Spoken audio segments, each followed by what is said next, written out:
Okay. Ricardo, we're ready? We're on there. Okay. All right, welcome. Rialto Unified School District Special Board Meeting of the Board of Education Agenda, April the 8th, 2023, at the Dr. John Casaluna Educational Center. Any individual who requires disability-related accommodation or modification, including auxiliary aids and service, in order to participate in a board meeting, should contact the superintendent or designee in writing. We're calling this meeting to order at 9:07. Board of Education Workshop. Do we have a motion? So moved. Is there a second? Okay. The Board of Education will conduct a governance workshop focused on the board's bylaws, 9000 series board policy. The board may discuss possible revision to and/or take action to initiate the process to revise board's bylaw pursuit 9310. Christopher Keller, attorney with FFF&F, and Elliot Duncan, governance consultant, will facilitate the workshop. Thank you. Thank you for being here and being present. We're going to have a roll call vote. Ms. Dominguez? Aye. Montez absent. Mr. Martinez? Aye. Ms. O'Kelly absent. Stephanie Lewis, aye. So, we'll start. So, Mr. Duchamp will start out by doing a little introduction, and then we'll jump to it. I thought Mr. Keeler was going to say song and dance, and that would have been a crowd chaser. So, good morning. My name is Elliot Duchamp, and I am very honored to be here. I lived for the last 20 years, well, before I retired, just southwest of here in Haruba Unified School District. I still live there. I've lived there for over 45 years, but I worked there for 20 years as deputy and superintendent, and started teaching there back in another century as a preschool second and third grade teacher. So it's really an honor to be here since I've retired. I've had the incredible opportunity to work with districts throughout the state and a large number of boards from San Francisco to Coachella Valley, and it's just amazing how different districts are. So first of all, I want to start out by thanking those of you who serve as board members. It is a very, very difficult job, and that job changed on March 13th, 2020. If you don't remember that day, I do, starting at 4 o'clock in the morning, when I was texting the Riverside County Health Officer about, are you going to close schools or not?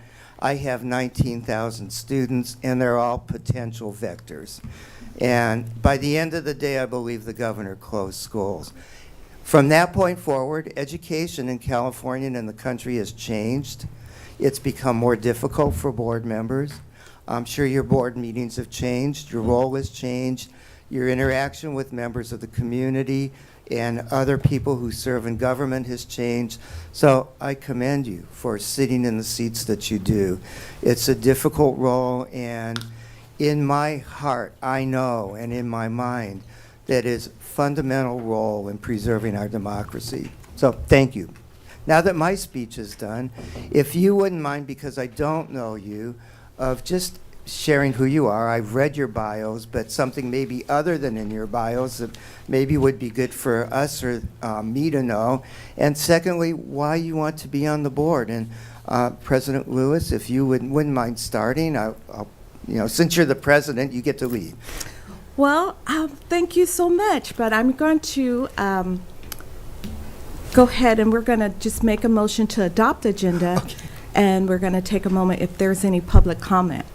So is there a motion to adopt the agenda? I'll make that motion. Is there I'll second. Okay, and roll call. Ms. Dominguez? Aye. Mr. Martinez? Aye. Ms. Lewis, aye. And then is there a, what, you give time to sit down? How do you vote to adopt the agenda? Aye. Aye, okay, Mr. Montes. Okay, and is there any public comments? Any person wishing to speak on the items on the agenda will be granted 3. Do we have any? There are not any. Okay, and thank you so much. So, my name is Stephanie Lewis, and I am honored to be a part of this board. I've been on this board for 3 years. My heart has always been for children, pediatric, and academic scholars, and I enjoy each moment of learning and growing. And my heart is filled with growth, understanding, and compassion.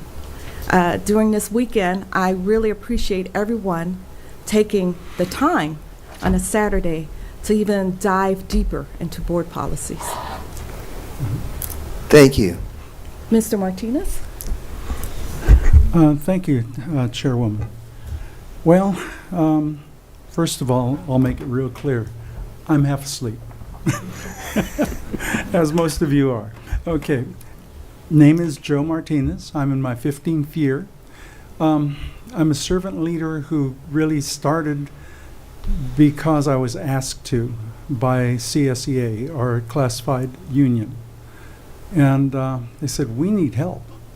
So I'm still here trying to help, doing my best. All right, thank you. Mr. Montes, we're doing introductions. Hi, Edgar Montes. Been on the board little over 12 years. I'm just happy to be here to finally work on some policy. It's long overdue. Thank you. Ms. Dominguez? My name is Evelyn Dominguez. I am newly appointed to the board. I've been on the board for about 4 or 5 months. I am very excited to be here. My passion to be on the board was brought upon my community. I have always had the willingness to serve my community as a example for my mother. She had always been an advocate for our community. I have served in our church as a Sunday school teacher, and I have always had a passion for children. I have 3 of my own, and everybody says I have this new board energy, but in reality, that's just who I am. I love children. I love the littles. I love the older ones, and I just love children. I'm a kid at heart, and I really do hope that, that we can make Rialto better than what it is and what it will be, and that we are just that star that shines in the universe that everybody will see from everywhere. So, thank you. Thank you. Dr. Avila, did you want to make any comment or introduction? We've met, I think, in some meeting somewhere, I'm sure. No, I'm Cuauhtemoc Avila, superintendent, finishing up my 8th year. Still very excited to be here and to contribute to the health and well-being of this community. And congratulations to all of you. This is such an important purpose.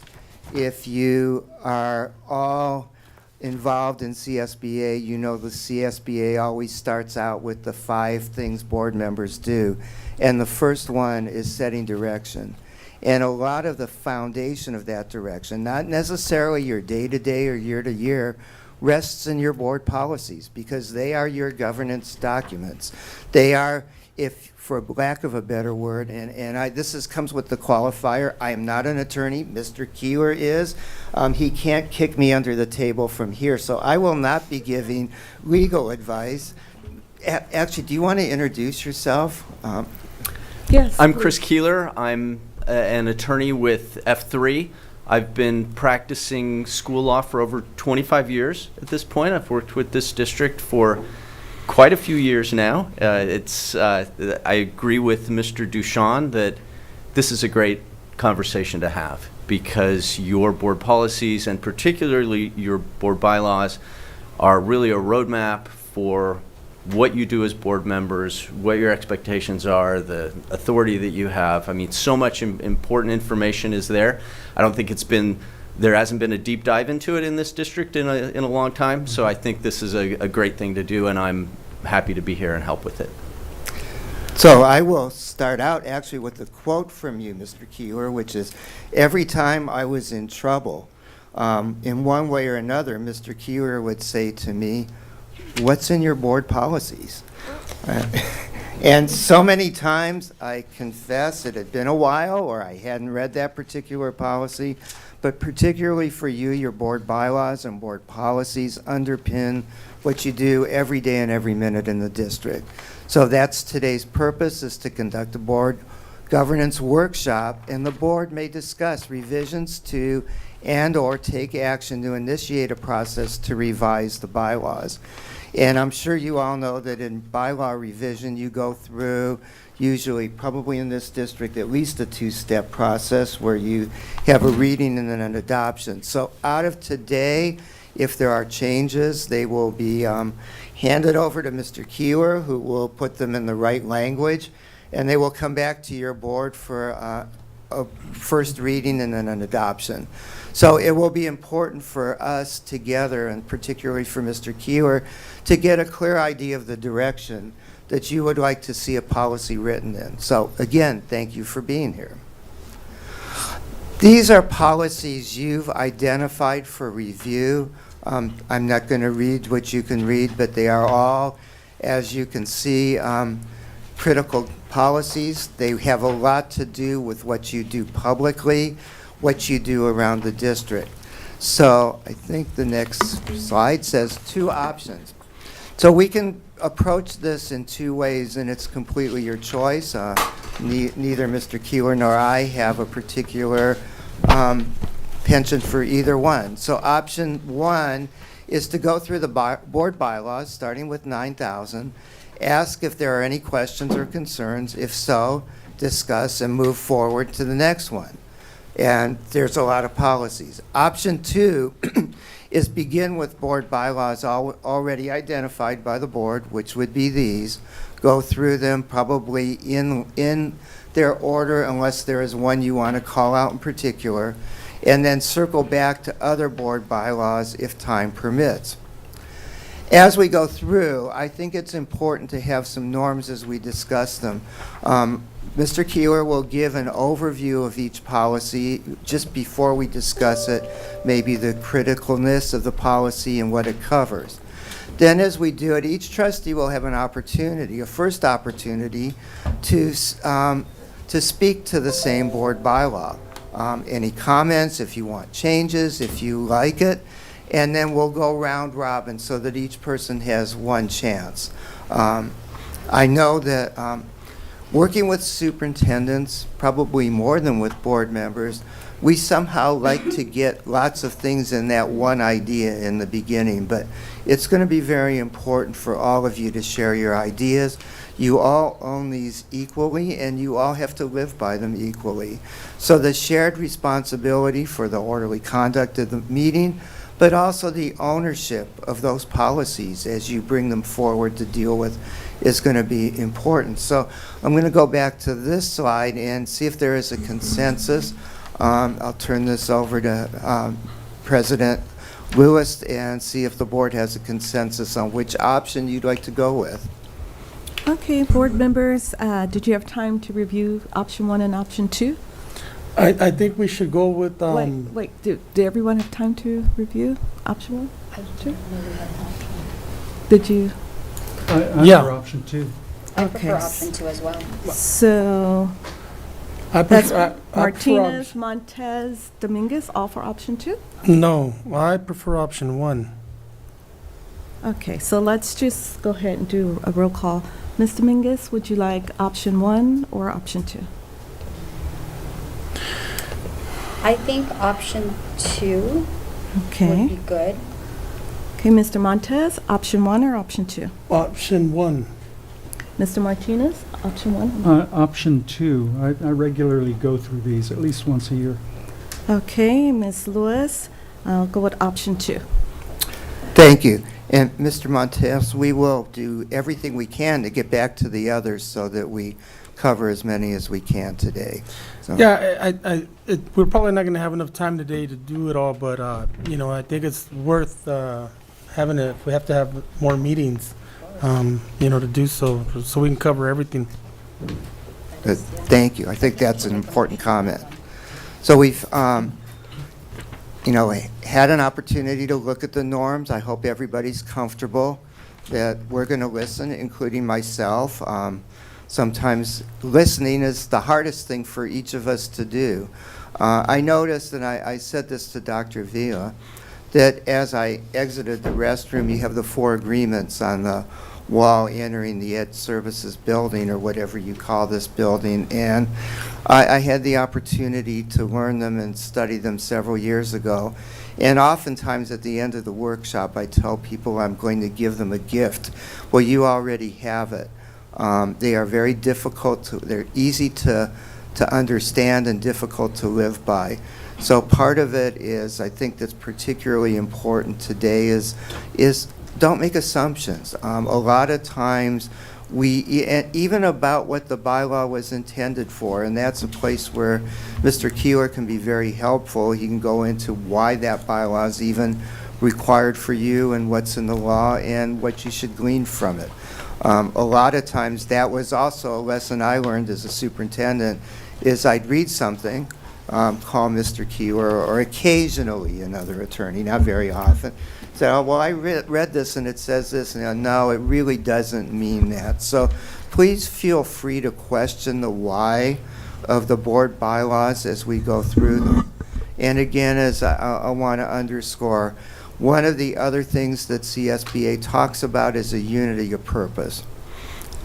This is a democracy. That means you each come to this table with your own opinions, your own background, your own constituency, but you need to have a unity of purpose to be powerful in the district. Because if you move in 5 directions, you're not going to get anywhere, but when you move together, you have a powerful motion and can do powerful things for the children and communities that you serve. So I hope they're clear and everybody's okay with them. Does anybody have any questions or concerns? No. Thank you. Just a Oh, quick yes, sir. comment. Most people don't know that we subscribe to CSBA, Gamut, and all of these are online. When things are updated, they are usually updated because the laws changed. We don't have the option, like Washington and Sacramento, to not follow them. Otherwise, that'd be the one I'd want to put in. Yeah, you know, Mr. Martinez, I am right with you. I sometimes wished we could can't we do a local law? And again, you can probably guess what Mr. Keeler's answer is.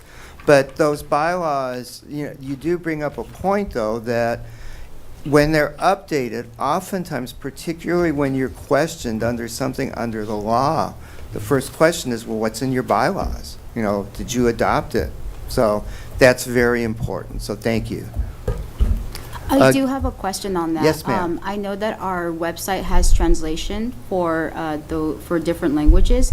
Does our Gamut program also offer that translation for those who are not very fluent in the English language?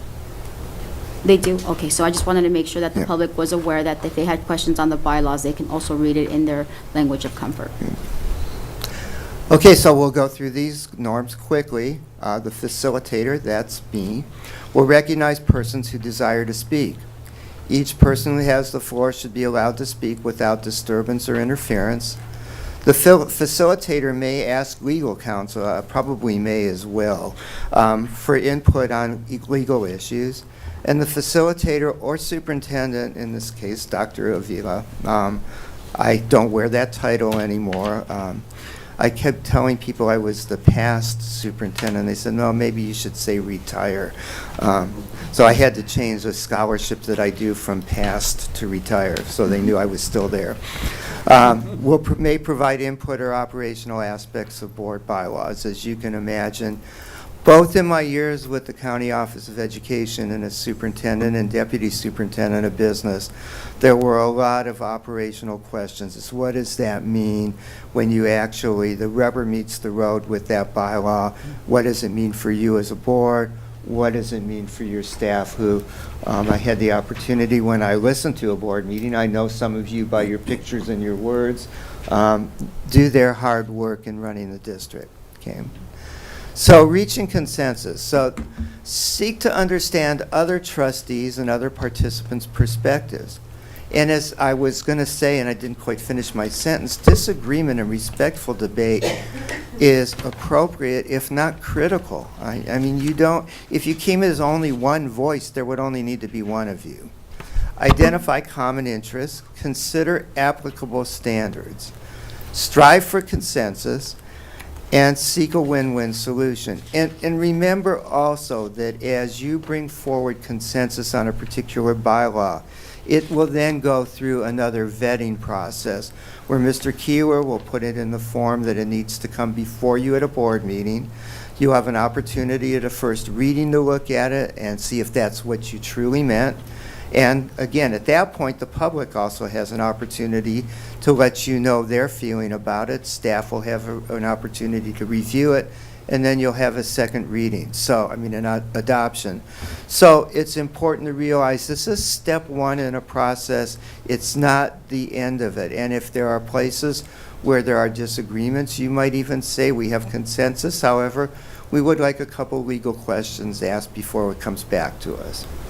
I just wanted to do a little housekeeping to get a consensus on break times and lunch and break again, or, you know, want to work through so we can get out early. So it's, what, 9:28, so our first break should be around, you want to go an hour for a little bio break? Or? Board President, I have lunch being delivered and served at 11:30, so 11:30, to consider we'll go lunch will be straight. 11:30, and we Okay. do have breakfast there in the office if we want to take a break in an hour or so.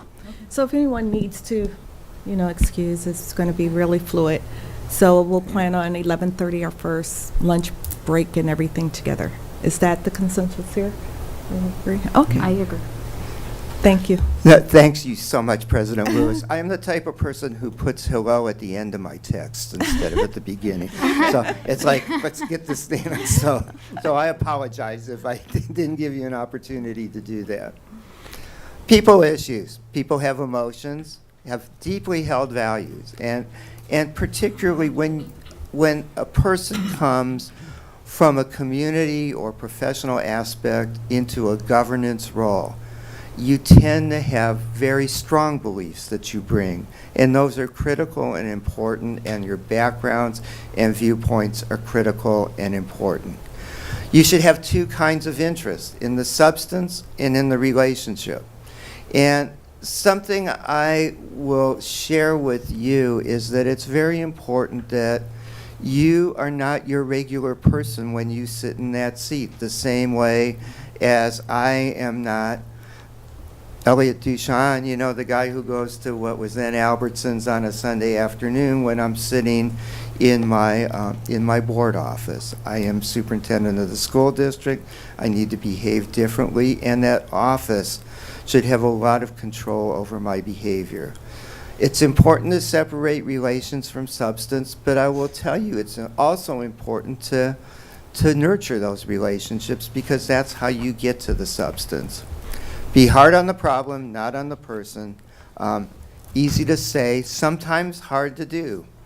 Allow the other side to let off steam. Understand the emotions at play. Give each other grace. That is so, so important. I've been married for, it'll be 45 years. That is the one lesson I sometimes forget in the middle of a discussion. Give each other grace. Don't react to emotional outbursts, but don't attack each other. So I thank you in advance for your comportment and your commitment to these issues. So I think with that, we are ready, and I'm going to go back to my other seat if that works okay with communications. I don't think I need this. And I'm going to ask Mr. Keeler to introduce each policy as we walk through them, so that you can have an overview of the intent of the policy, and that's my exit stage right. Okay. Well, thank you. Would it be okay if you use the monitor, because there are people watching at home in the audience? It's good for aesthetics, if it's okay with you, For me to go over there? if you're presenting. Meanwhile, he transitions, I just want to clarify that CSBA means California School Board Association. So just for the public to know that what CSBA stands for. It's gonna be a lot better if I can be here because I Thank have a lot you. of stuff. No problem. Okay, thanks.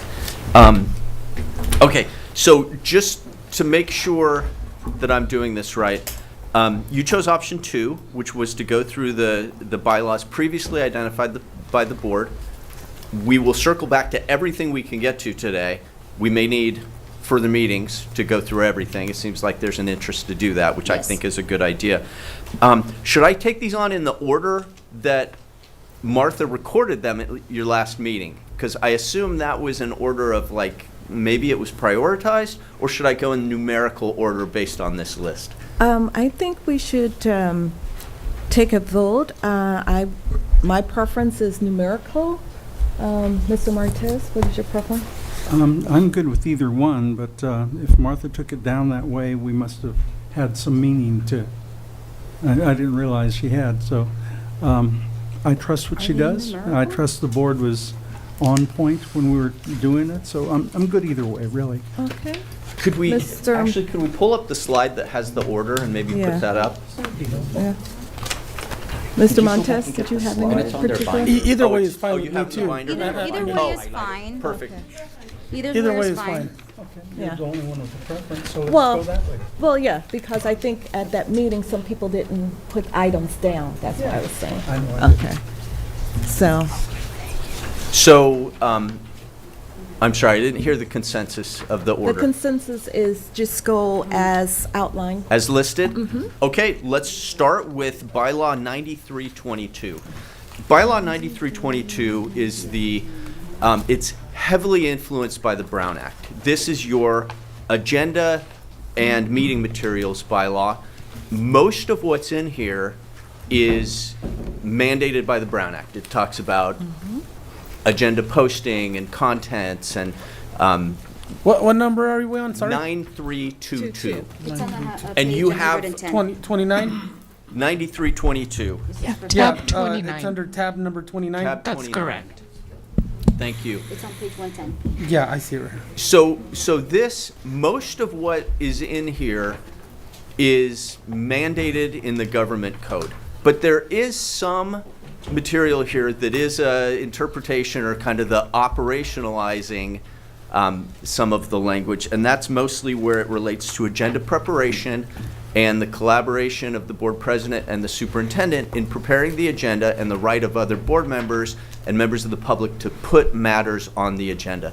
And that's the part that's subject to discretion in how it's operationalized, if that's a word, here in the district. So that's kind of the overview. Most of it, very heavily Brown Act driven. There's really nothing you can do about it. But some of the operational aspects, you do have discretion. And so now would be a time to discuss your concerns and talk about any changes or clarifications that this board would want. Okay. Yeah, it is. So we'll move back to the facilitator role. Yes. So at this point, I think it would be good to know two things. If, Madam President, we could go through each board member. Yes. If there are questions or concerns about this bylaw, let's just do that quickly, each board member, and then if there are, we'll come back to comments on it. Correct. So let's start with Ms. Dominguez. Okay. I do believe that Ed Code 35164 should be added to support this this bylaw, and that is that if majority says to add an agenda item, that it should be respected, and also that it should also be supported by bylaw 9001.2. Also, and this is a personal opinion, that it should be added that, once the agenda is reviewed by the superintendent and by the board president, that it should be shared with the board for them to also give an input on consensus as well. to say, hey, you know what, this looks great, maybe we should tweak it here and there, just so that way the board has a say in as far as what the agenda should look like as well, since we all work as a board and not as individuals. Mr. Montes? I think the item is good as it is. I think it's just important to note that all board members understand that if a board member requests an item to be put on, that, and the superintendent or the board president deny the request, that the board member could take it to vote with the board majority. So it's already, the item is already good, and it already allows for those types of actions to be taken. It's just a matter of the board realizing that that's a possibility. So more than anything, I think for the board to educate ourselves on the existing bylaws, some are already written with certain protections and protocols in place, for other options. It's just a matter of us familiarizing ourselves with them to realize that can be done rather than, not understanding the bylaws. So I think what board member Mr. Dominguez is asking for is great, but I think the bylaw, the way it is already covers, should a board member, let's say I request, whoever the board member is or the superintendent to have an item put on the agenda, and they say, well, not this meeting, but the next meeting or a future meeting, and that's fine. And then I keep requesting it and it's never put on, then what I can do is bring it to the rest of the board and say, hey, look, I'd like this item put on. Let's take it to vote. And then if a board majority agrees, we can have it put on. So I think the way it is fine, unless any of the rest of my colleagues would like to specifically change anything with it. But I think the way it is fine. Okay. Thank you. Mr. Martinez? The only time we ever have trouble with this is when somebody, usually the public, demands something be added to the agenda right then. Typically, things are hard to add to an agenda because of previous requests. We try to hold a meeting to a certain length of time, get out of here before 10, hopefully. There have been a few that lasted longer. But I've found that it was always helpful to request of the superintendent's office, here's what I'd like to do. Just, if you can, just put it in line. And the conversation is back and forth. Well, okay, it may have to wait 1 or 2 board meetings because we have this, and this. And I have no problem with that. I understand that the board can, let's say there's something that requires immediate action that was brought to us just before the board meeting. The board can add something to the agenda if it's an emergency as such. But I agree. So far it's worked fine for me, but that doesn't mean it works well for everyone. So I'm open. Thank you. So I'd like for us to move down to the statement that says any board member or member of the public may request that a matter within the jurisdiction. And then it says if the request shall be submitted in writing to the superintendent or designee. This is on, it's agenda preparation under the same item. This is page 109. Okay. No, it's not 106. 106. Well, I'm reading from, you might have still on different. 106. Oh, this is from the packet that we received earlier. Oh, no. So it might be number different. Which one's the complete? So the number is 9322, agenda meeting material. It was last revised in, 2019. And it's going to agenda preparation. Okay, so the request shall be submitted in writing to the superintendent or designee with support. I have a point of order, sorry. Are we all going to be? Facilitator, is it, I'm doing my comment, right? We sort of went through. just clarification, I'm sorry, I apologize for the interruption. Are we gonna be using the book, this one, or a separate manual? That, just so we're all uniform, just for the purpose of efficiency? Is everyone using the same binder? No. I mean, I think we all know where we are right now. Right. But if we all use the binder, that's going to be easier. Please. I can't find it in a It's quick page period of time. 106 on the binder. Okay. Okay. Okay, but one of the norms is not to interrupt, even though normally we can do a point of order. Would have been best to wait till she's done, but that's. Thank you. You know, it's. Thank, Okay, please Okay. continue. so, so it says the request shall be submitted in writing to the superintendent or designee with the supportive documents and information. If at least 1 week before the scheduled meeting, items submitted less than 1 week before the scheduled meeting date may be postponed to a later meeting in order to allow sufficient time for consideration and research on the issue.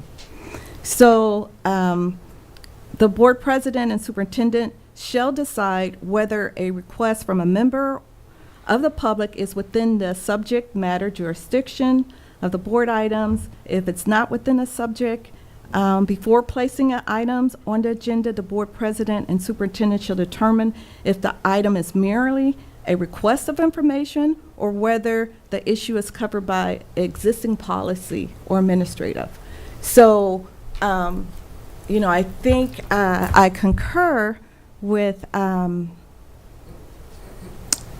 Board Member Martinez and Montez regarding that this policy is sufficient, but I think just the clarity from the legal standpoint of the time and commitment of not just, you know, just because someone said wait or no or delay, you know, giving sufficient time to investigate, to research, not to say, oh, we're going to call another meeting because in 2 or 3 weeks, you know? So this policy cover these things, and I think it's written well. So your legal opinion? So I would concur that I think this is a well-written policy. I do have one concern with it, and then I want to talk about implementation, because it sounds like what most board members are talking about is an implementation issue rather than a policy writing issue. But first of all, I have a question for Dr. Avila.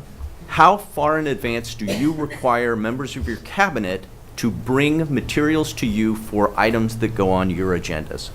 It's a general period within 2 weeks, but we try to get it done at the very least a week and a half. At least a week and a half.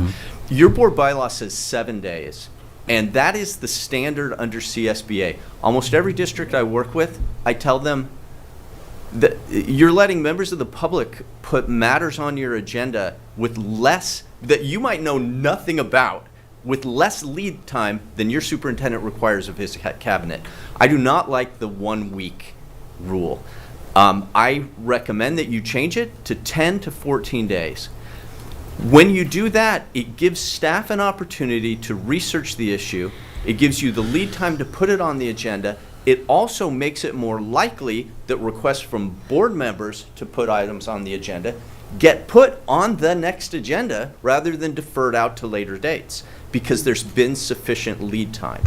Now, there's some discussion, I think Mr. Martinez mentioned, that the superintendent might come back to you and say, well, I understand your request, but we have these other things coming on, so is it okay if this goes 2 meetings from now?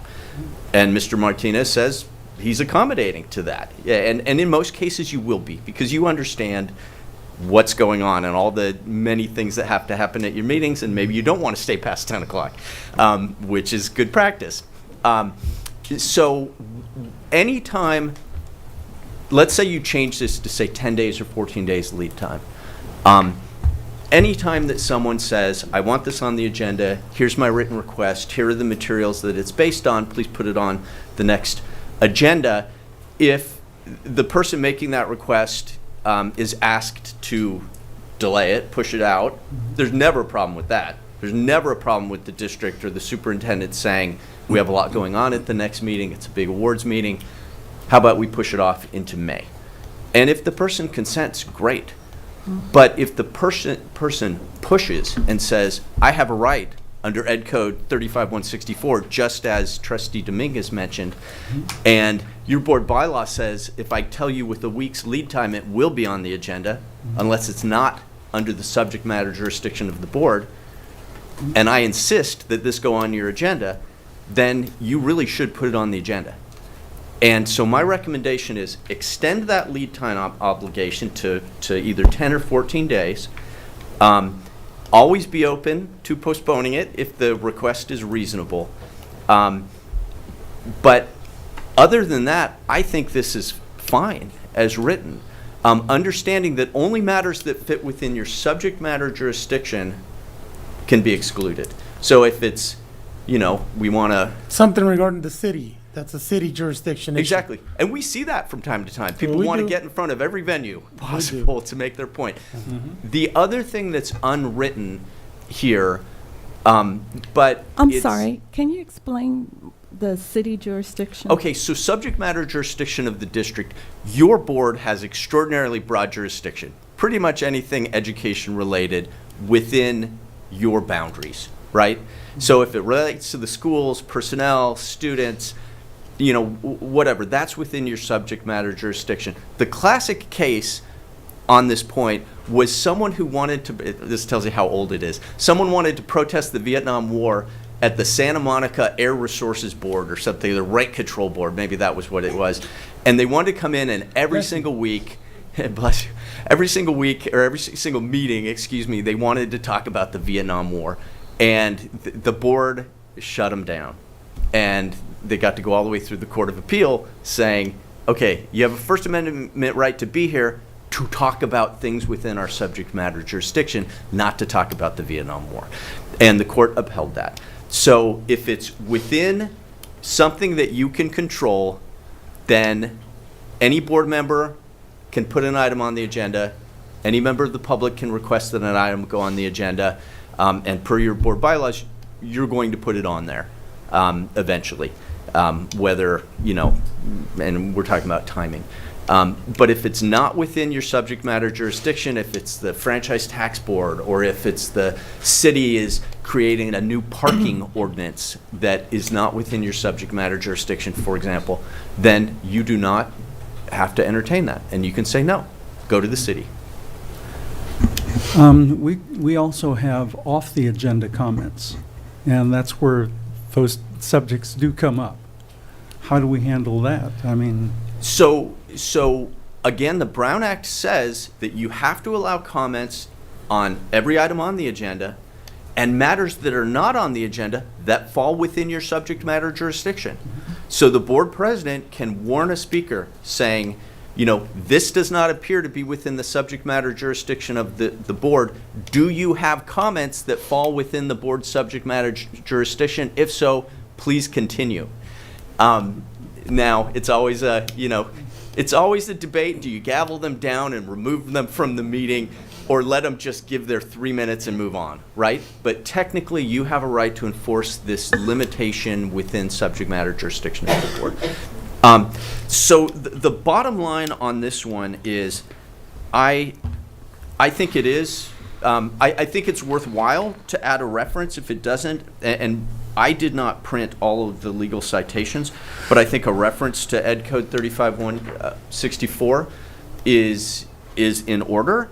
And I would also recommend that you extend the lead time. Because they overlap anyway, right? That's right. Yeah. Right. And actually, the Brown Act does not give members of the public the right to put an item on the agenda. That's an Ed Code creation. It's really interesting. So, and it's something that predated the Brown Act. So, and it's always been there. So, and it's that right of the public that gives individual board members their right. So it's the same statute. So it's an important statute. I'd love to add it to the legal citations if it's not there. Then also I would recommend extending the lead time from a week to either 10 days or 14 days. Is it appropriate to make a motion? If so, I'd like to read 10 working days. So That's that- reasonable, I think. Well, And I what I think, as facilitator, I'm going to go back to, I think as there's consensus for it, you don't necessarily have to have a motion, but Mr. Keeler will put it all in the right format, bring it back, and it would be on the agenda. I mean, if you all say to us, this is a consensus, it's going to be there. But we do want to gauge consensus. Yeah. Right.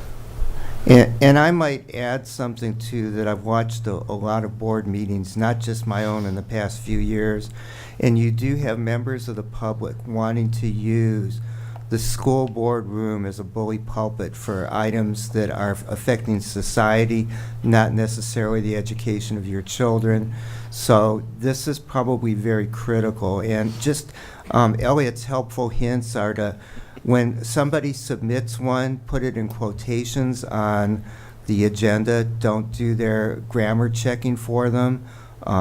Sometimes they get mad when you change a word, even if you were making it a better statement. So that was just something I always did after learning a few people who were kind of common people at the board meeting wanted their exact words. I said, fine, we'll do that. Okay. Mr. Keeler, I don't know if you wanted a motion on each item or... Well, I understand that there's a recommendation from Mr. Martinez to add to extend the lead time, as I've described it, to 10 working days. I have a question regarding that. Dr. Avila, so the current 7 days, has it been working well? Because I know for a fact we don't have, at least we haven't had issues with members of the public wanting to push an agenda item on the agenda and us having issues with that in this community at this time. But in regards to the request by cabinet members or others, is the current time frame working? I'll speak for Martha. I would say no, because we get a lot of late add-ons, and that's an internal piece that we need to just establish and enforce the actual absolute deadlines. It would be helpful, I think, to staff as well to have the 10 to 14 days, only because it would allow them to plan their calendar well in advance for them not to feel so rushed within the 7-day period that we currently operate under. We're used to it, but it is something that every board meeting comes into play when we have requests for additional add-ons, and then Martha has to hold off on going to print to the agenda. Sometimes I have questions on the newly added timelines, but again, I think the 10-day would be helpful to everybody. Yeah. And I'd just like to make a comment on setting the agenda items and having that time frame, because, you know, I've been personally accused of not putting things on agenda when it did not even make the 7-day time frame. And so, you know, reading this policy, I think it's good for us to be sort of focused on a system, on what it is, and you know, therefore, you know, as this presidency rotate through everyone, it can be a systematic, no one is wrongly or suggestively, you know, vilified for trying to research and trying to promote things that was already planned for the agenda. You know, you take this presidency in a cycle, so things are already set in motion, that's on the agenda. Right, and so you get something, you know, 5 days or 7 days or something like that, and you're trying to fill away. So I think this policy, just a point for the facilitator. So we're going to put our recommendations, then it's going to come back with the legal form, and then we'll have a first reading of what we're doing today, and then we'll have a second reading, because Ms. O'Kelly really wanted to be able to provide her feedback too. For different agenda Yeah, it's my recommendations. So yeah. she's listening, but she We- really want to be able to provide that. Yeah. So We can't- can you clarify that's the process? Just That's one- can't the vote on anything process today. set out in your board bylaws. Yeah, Okay. we Yeah. won't be able to vote on anything today. No, Yeah. what you're giving her us suggestions. direction Yeah. for what we will bring back to you for a first reading. Right. To initiate the process. Yeah, thank you. So do we have consensus, I think, on that item? There was one other point, and I don't want to let it go because Trustee Dominguez brought it up. And I thought I understood her to say the board should have the opportunity to review the agenda before it goes to print. I do have a legal question that I would ask Mr. Keeler about, that there were two parts to that. One is reviewing the agenda means the whole board in some way is acting on the agenda and approving it ahead of time. A, is that legal? And second of all, I thought the public needed to see the agenda when the board did, so.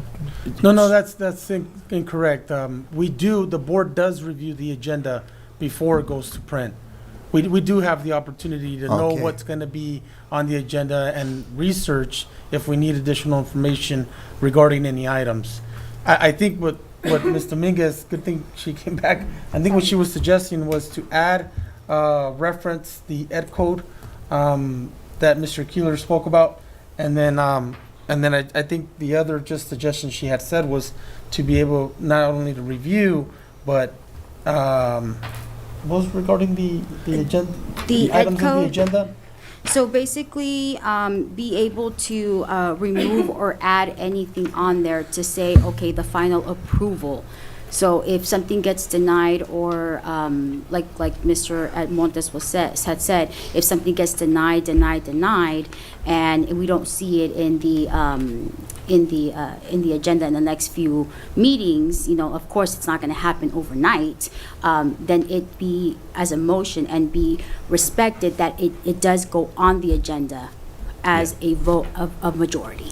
So my take on that is, if the request comes from a board member within the time frame indicated, and it falls within the subject matter jurisdiction of the board, it's going to be on the agenda. It needs to be on the agenda. Okay. If for some reason it doesn't happen, the board can address it during a public meeting. It's not something that we can get consensus from the board outside of a public meeting, because that would be a Brown Act issue. Correct. So, Correct.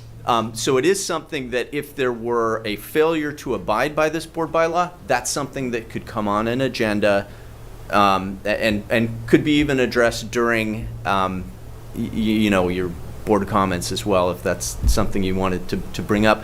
But it shouldn't happen. And I would expect, with a review of this bylaw, the couple tweaks we have, I would not expect that items that fall within the subject matter jurisdiction of the board, that are requested by board members, I don't expect that they will be excluded from future meetings. Okay. And thank you for clarifying. So, shall we move on to the, Dr. Avila. I have a question just for clarity then. Let's say that an agenda item doesn't make it, a request by a board member for an agenda item doesn't make it on the agenda.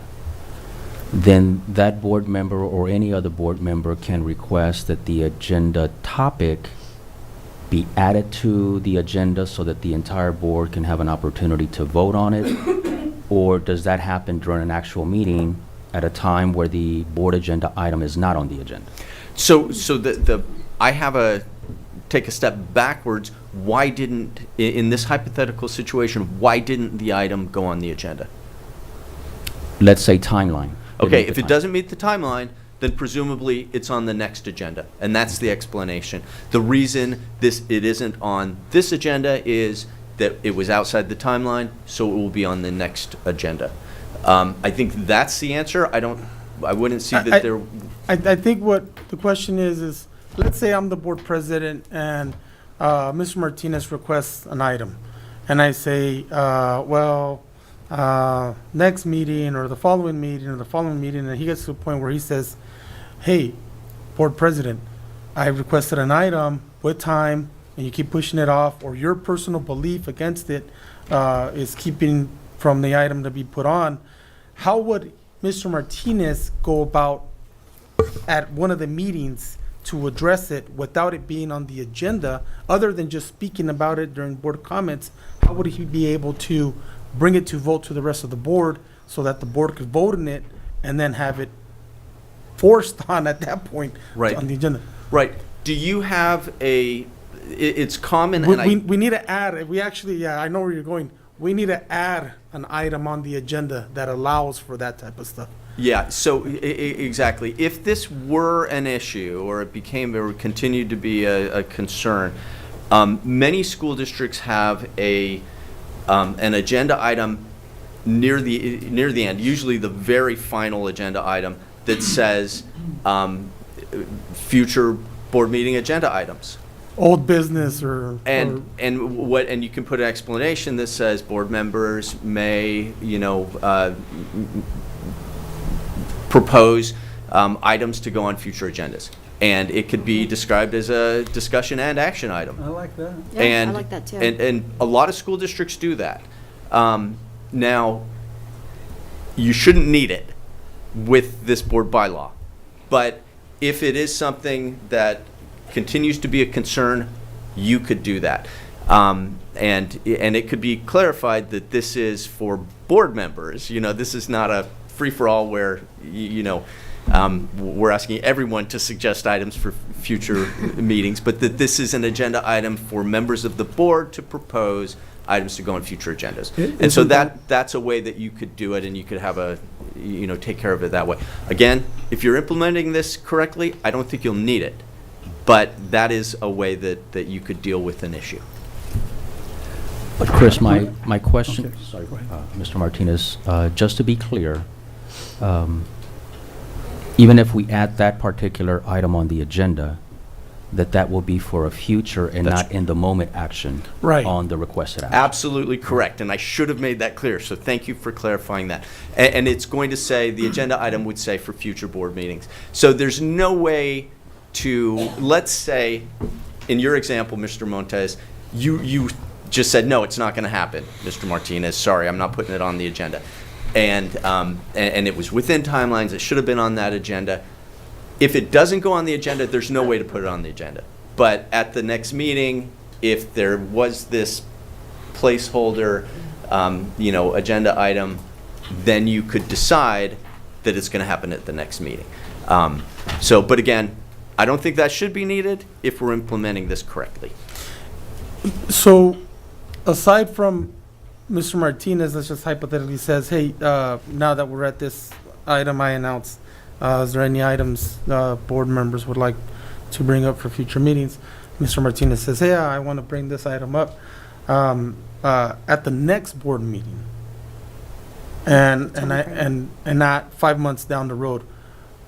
The board could take it to vote, and then it would have to go on whatever meeting the board would decide is appropriate for that item to go on.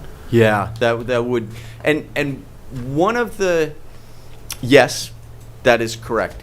One of the things that, again, I'm not thrilled with how that happens sometimes, is that oftentimes you have administration that's pacing things. Exactly. And so it's usually best to not have to mandate when it happens, but it is within this board's discretion to do that. And so if there were an item to come up to this board where the board was deciding, yes, we will put that item on the agenda, hopefully there could be a little bit of back and forth about timing of when that would happen with administration, who has an eye to what's coming on the agenda for the next several meetings. But it's within your power and authority to make it happen at the will of the board. I want to see this written up from our legal counsel here. I would too. So, and you're saying the agenda item, the sample agenda item as well? Yes, because it's good. The board has requested it before, an item like this. Yeah, and it's not uncommon. But I believe the pacing, excuse me, the pacing part is important for the Yes. board to actually, because we can add something at the beginning of an agenda. In other words, before we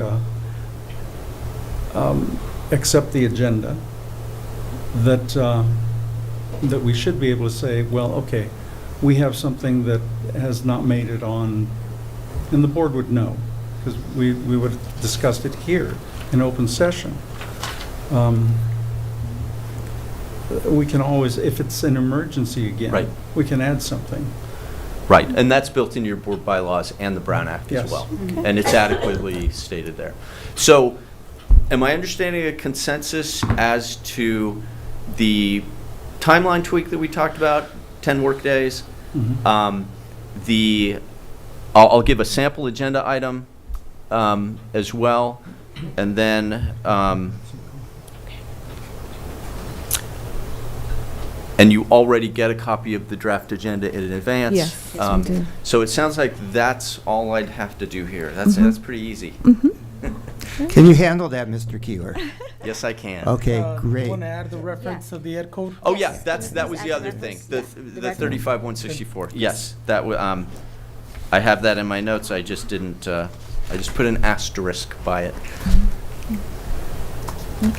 I have one more item for clarification on this very same policy. So if you look at the section that says agenda preparation, and as it reads, What page? 106, same document. The board president and superintendent as secretary to the board shall work together to develop the agenda for each regular and special meeting. I just want to understand, it's very broad, but I want to understand my role. That my role is more operational to get the agenda items on there. I work with staff to get everything there. But if a particular issue is requested, I don't have any say-so in agreeing or disagreeing with the board president, or do I? So I think you do, in the sense that you are secretary to the board. That is your role. And if you are in receipt of a request from another board member to place something on the agenda, then it is your job to advocate for it to be included. What the board bylaws always convey, and I've never seen a different model, is that this is a joint responsibility, and so if one says yes and the other says no, and one is the board president usually wins in that disagreement. And that's just been the history. And I work with a bunch of different school districts. And, you know, if that were to occur, if you cannot reach consensus and you advocate appropriately, but there's not a consensus on it, then communicate that back to the board member, and that may be something that has to be taken up on this new agenda item. Correct. But between you and the board president, Dr. Avila, you lose. In reality, yes. And if I might, I want to add kind of a real-life set of examples. During the past term, a number of people came on the school boards with specific agenda items to be added as soon as they were put on. And some of those items were added without any legal vetting, and they included language that needed to be legally vetted. What ensued were Brown Act violations or allegations of them. So there may be a time when you would get, hopefully not now, but somebody with a particular agenda that would bring a resolution to the board as a board member and demand that it be placed on, and it did not get proper legal vetting. So. And just to be clear, Mr. Duchamp is not talking about Rialto Unified, but things that we've seen play out in the news regionally. And, you know, and one other thing I will mention, that it's not explicitly addressed, but it's something that we saw during the pandemic where members of the community who had a particular interest in a particular issue asked it to be put on the agenda every single meeting. And the board would hear it, would dispose of it, and then they'd make the same request for the next meeting. In that situation, since it was heard and disposed of and there was no new information and no change in the law, boards refused to put those items back on. And I thought that was appropriate because the board heard and acted, and there was no new change, no new facts, no change in the law, and no reason to bring it back. It's nothing that's explicitly written here, but again, it goes to the board's discretion here because you heard it, you acted on it, and if there are no changes, I don't believe you have to entertain it again until there is either a change in the facts or change in the law. Mr. Montes. And just for clarification, the agenda preparation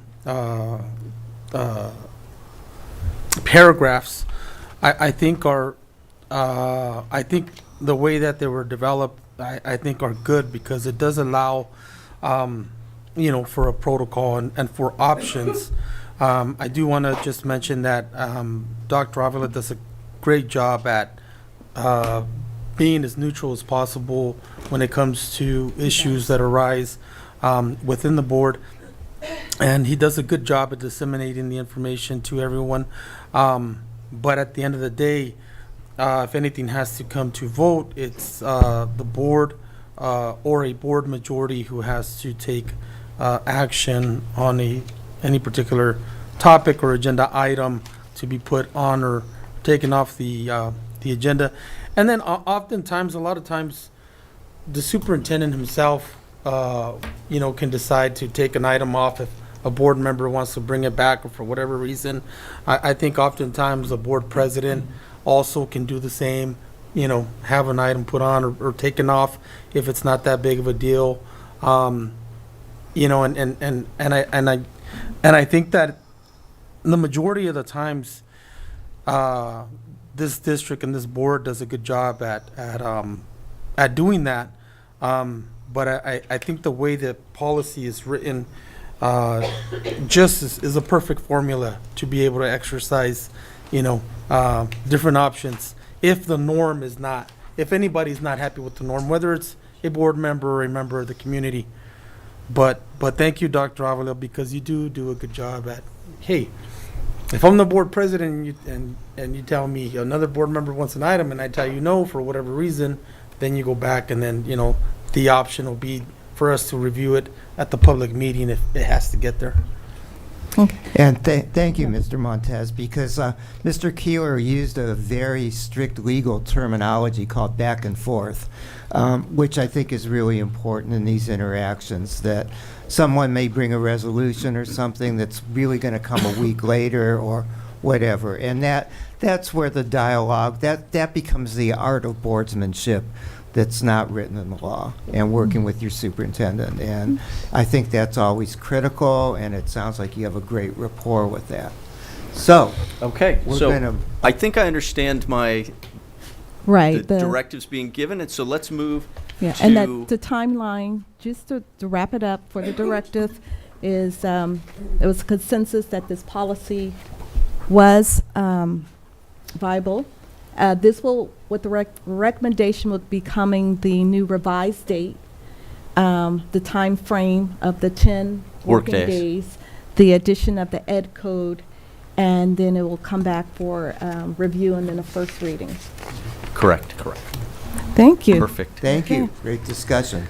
Are you about to say what I was going to say? This yeah. 9003?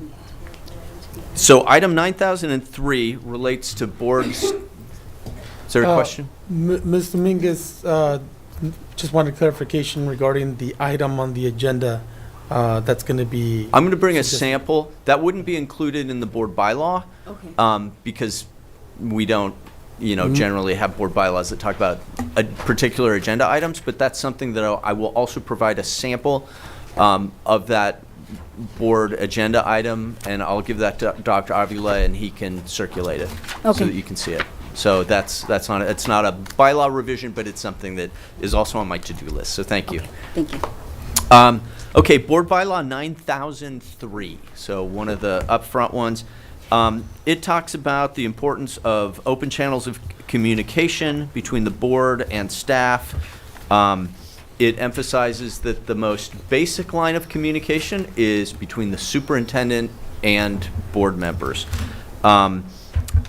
And then it talks about, obviously staff communications to the board communications to staff, school visits, and social interaction. So I don't know what the concerns are related to this, but I will say that I've worked with a lot of site administrators, and I've worked in a lot of school districts that have varying degrees of personal involvement by school board members in the operations of schools. And I've, on one extreme, I've had board members doing investigations, on their own, going to school sites and demanding access and interviewing staff. And, so the one extreme side, and I've, seen the other side where board members who as far as anyone knows, have never set foot on a school site.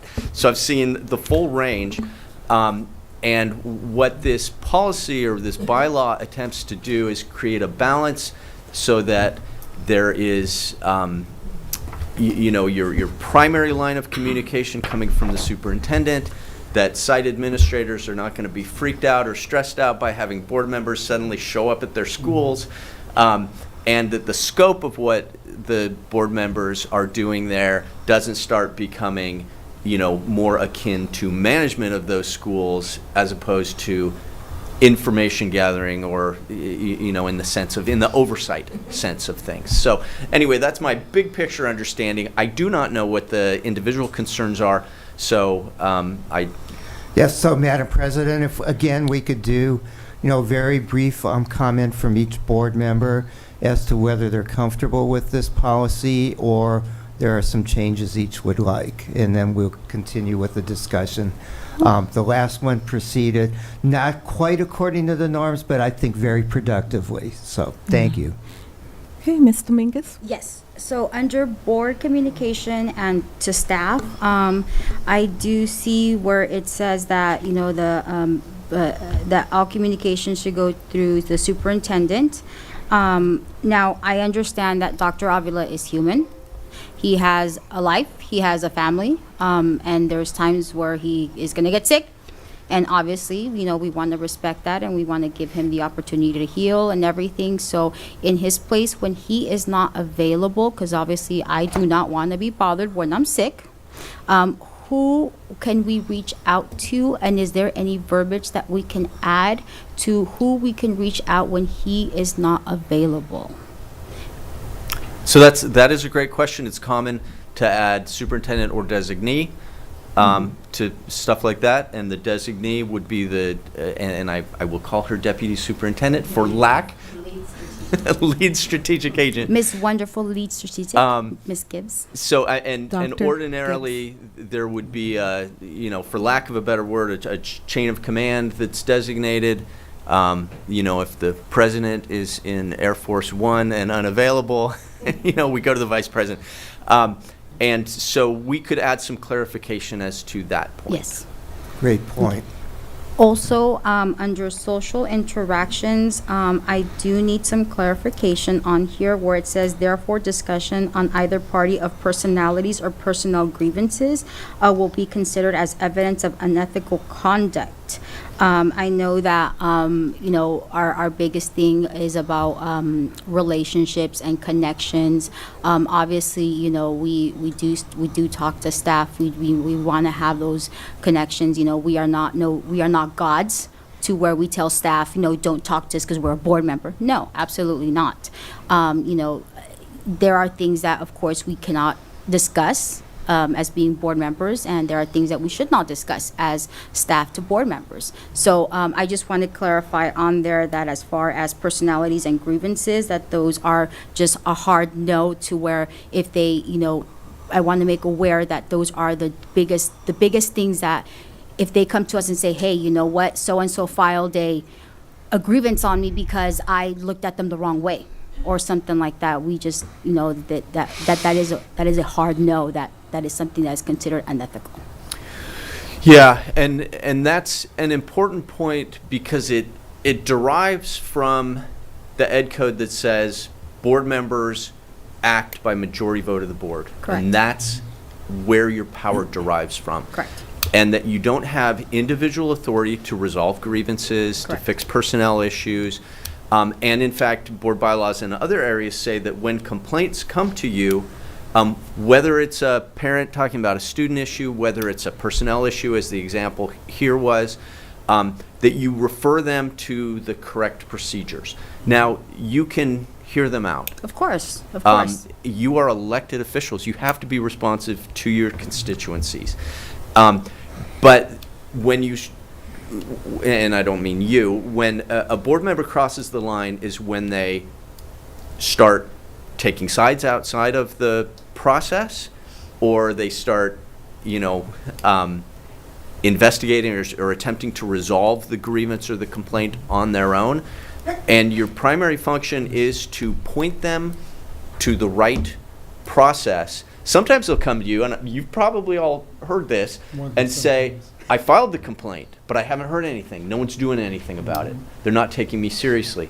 Okay, totally appropriate for you to circle back with the superintendent and say, I have a parent or I have an employee telling me they're following the process, because you're going to point them to the process. They're going to say, wait, I was there, and still nothing's happening. Giving the superintendent a heads up, please follow up on this. Please make sure this is happening. The one legal reason you don't want to get involved is that, and I'm going to use a fancy word, vote. but you sit in a quasi-judicial capacity for a lot of these matters. Whether it's employee discipline, whether it's a student complaint, uniform complaint process, or a complaint against district employee process.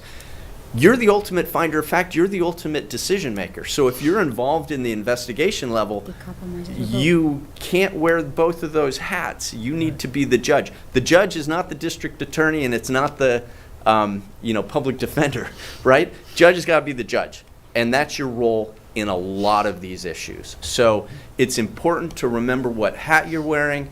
Of course you're going to listen, but you're going to refer the matter to the superintendent and hold the superintendent accountable for what's going on. And sometimes, the parent or the employee doesn't understand the process, and everything takes longer than people think it should, right? Especially if you get a lawyer involved. That's not to bad talk my profession, but it can slow, It's things. okay. You can do it all you want. Lawyers are not my favorite people. No offense, though. Yeah, no offense. No offense to my profession, but it's true, right? And things can take longer than people expect, and sometimes that's just the answer. No, it's really happening. It just takes a while. But anyway, important point. I appreciate what you're saying there, and I just So added. just for clarification, it is okay for a board member to say, hey, Dr. Avila, what happened with Joe Smith, the case with the complaint with Joe Smith? Everything going okay? Yes, it's going okay, Evelyn. Everything was taken care of. All right, cool, no problem, we're good. Yeah, so where the dividing line happens there is where Trustee Dominguez says, hey, I heard a concern that maybe this isn't being followed up fast enough. Is everything going okay? Getting reassurance, yes, we're in the process, we have an investigator, blah, blah, blah, but without getting into the substance, right? Correct. As soon as Or without informing the school site or anyone from any particular department,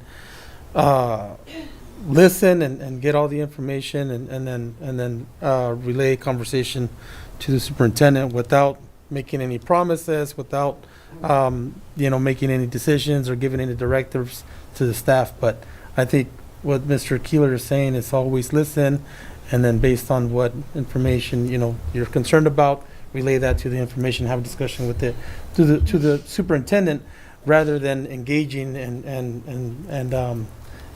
giving the impression that you're investigating or making a decision or giving directives at any particular school site or to any particular employee, because technically the superintendent's our only employee. Yeah, of Right, course. exactly right. And then the extreme end would be in the follow-up if the board member said, if the superintendent said, yes, we completed it, we took appropriate action to make sure nothing ever, that it doesn't continue on.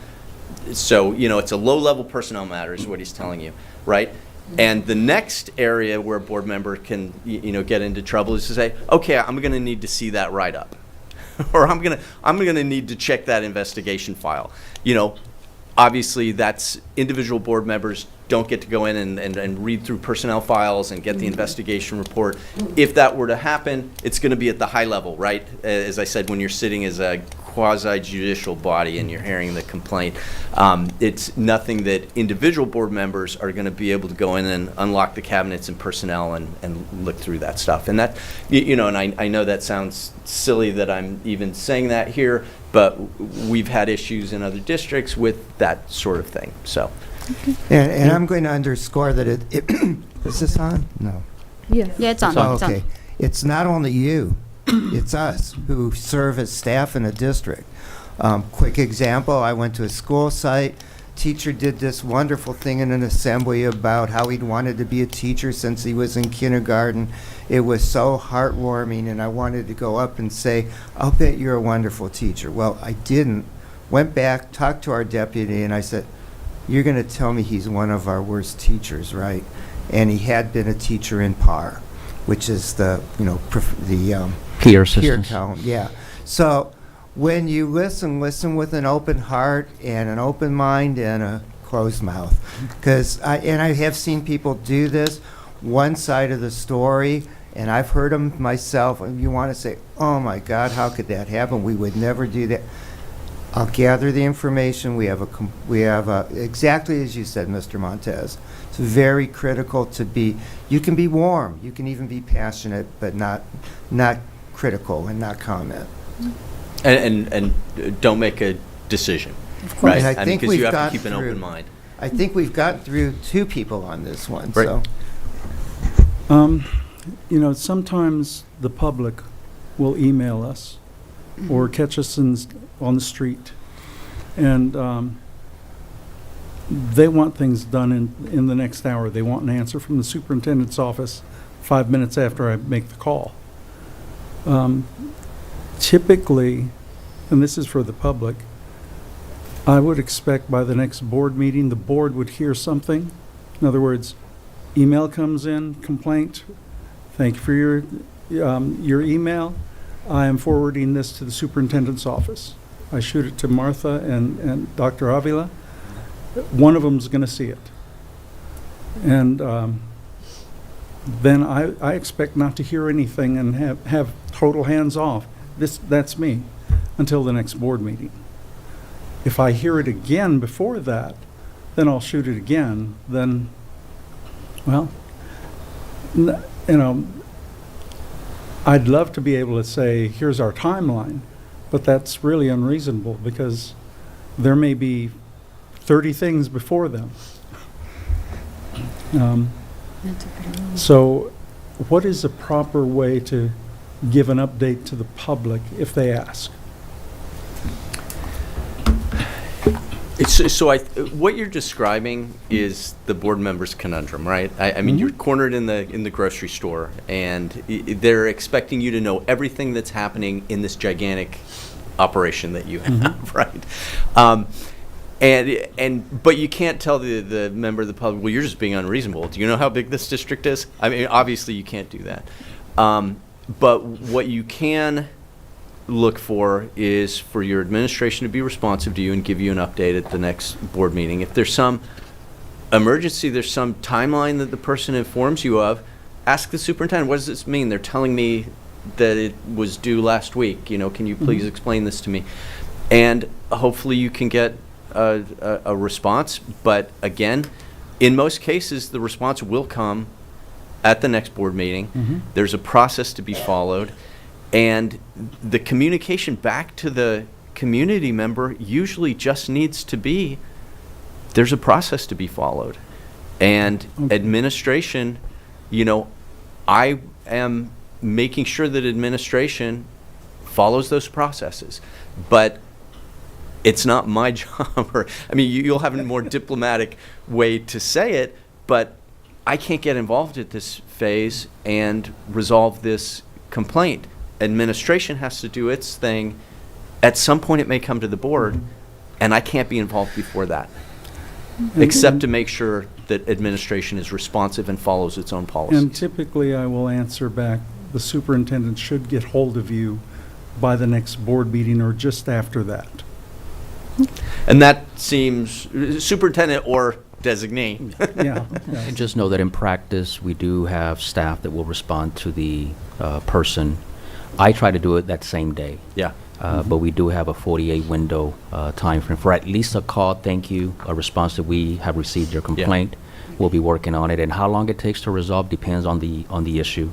And in practice, I will include board updates with an update on wherever we are in that process of that issue, so that at least the board as a group is aware of the issue, the concern, and where we are in that process. Yeah.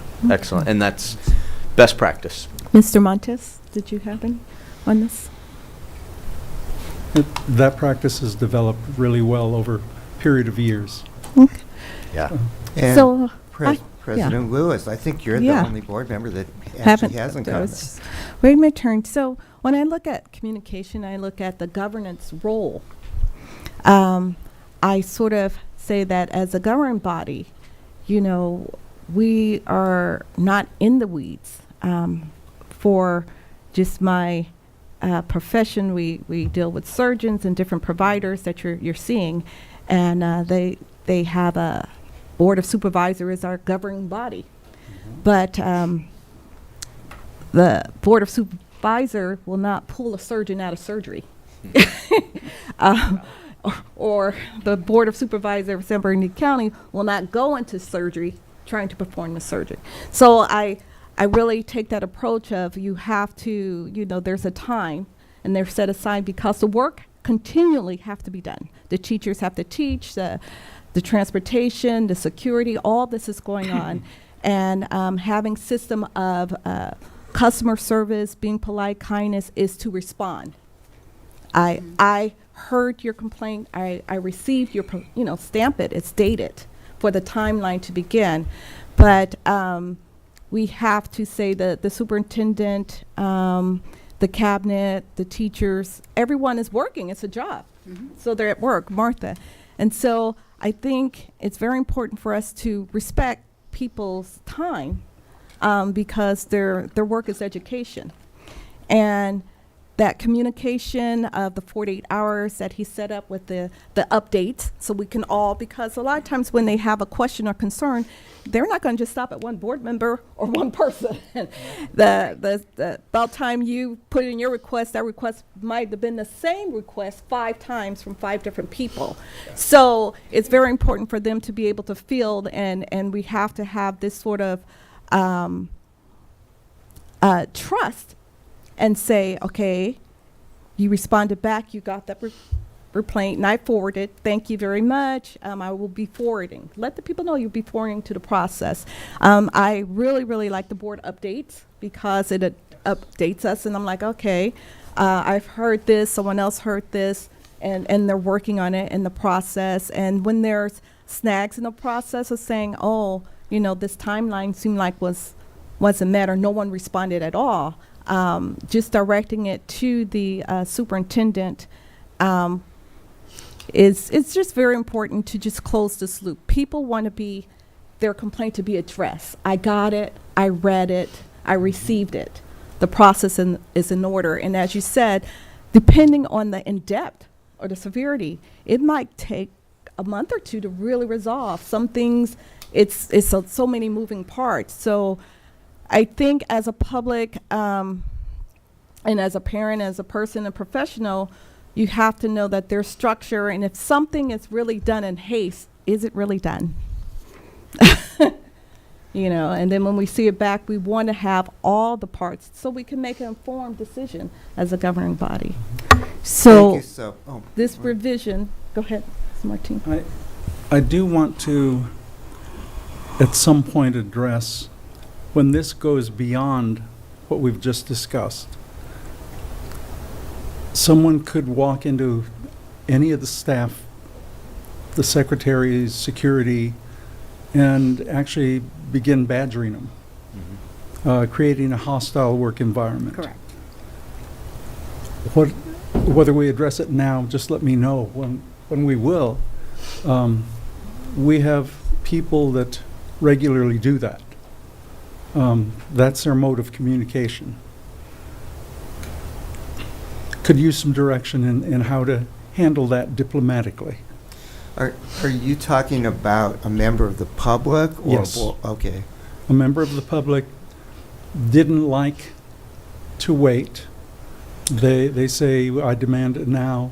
It says right here, and I've been waiting 3 weeks. And they're in there spitting and sputtering, right at the desk. We're gonna, Mr. Martinez, we're gonna get to that. I believe it's in a separate item, but Right. this particular bylaw is just regarding board and staff. Yeah. I just want to make sure that it's Okay, addressed. so we'll make He sure needs to have- we'll note that for Okay. future discussion. Good. So all I have in my notes is that we're going to add a reference to a designee to make sure it's known in the unfortunate event, if the superintendent is not able to be present, that there will be a designee. And that's not implied? It is. I think it's, It is. but, I It's mean, just for clarity. It's just Okay. for clarity. okay. So now we can put this on a revision that we've revised this Just adding a very policy? simple, Started it, okay. yeah.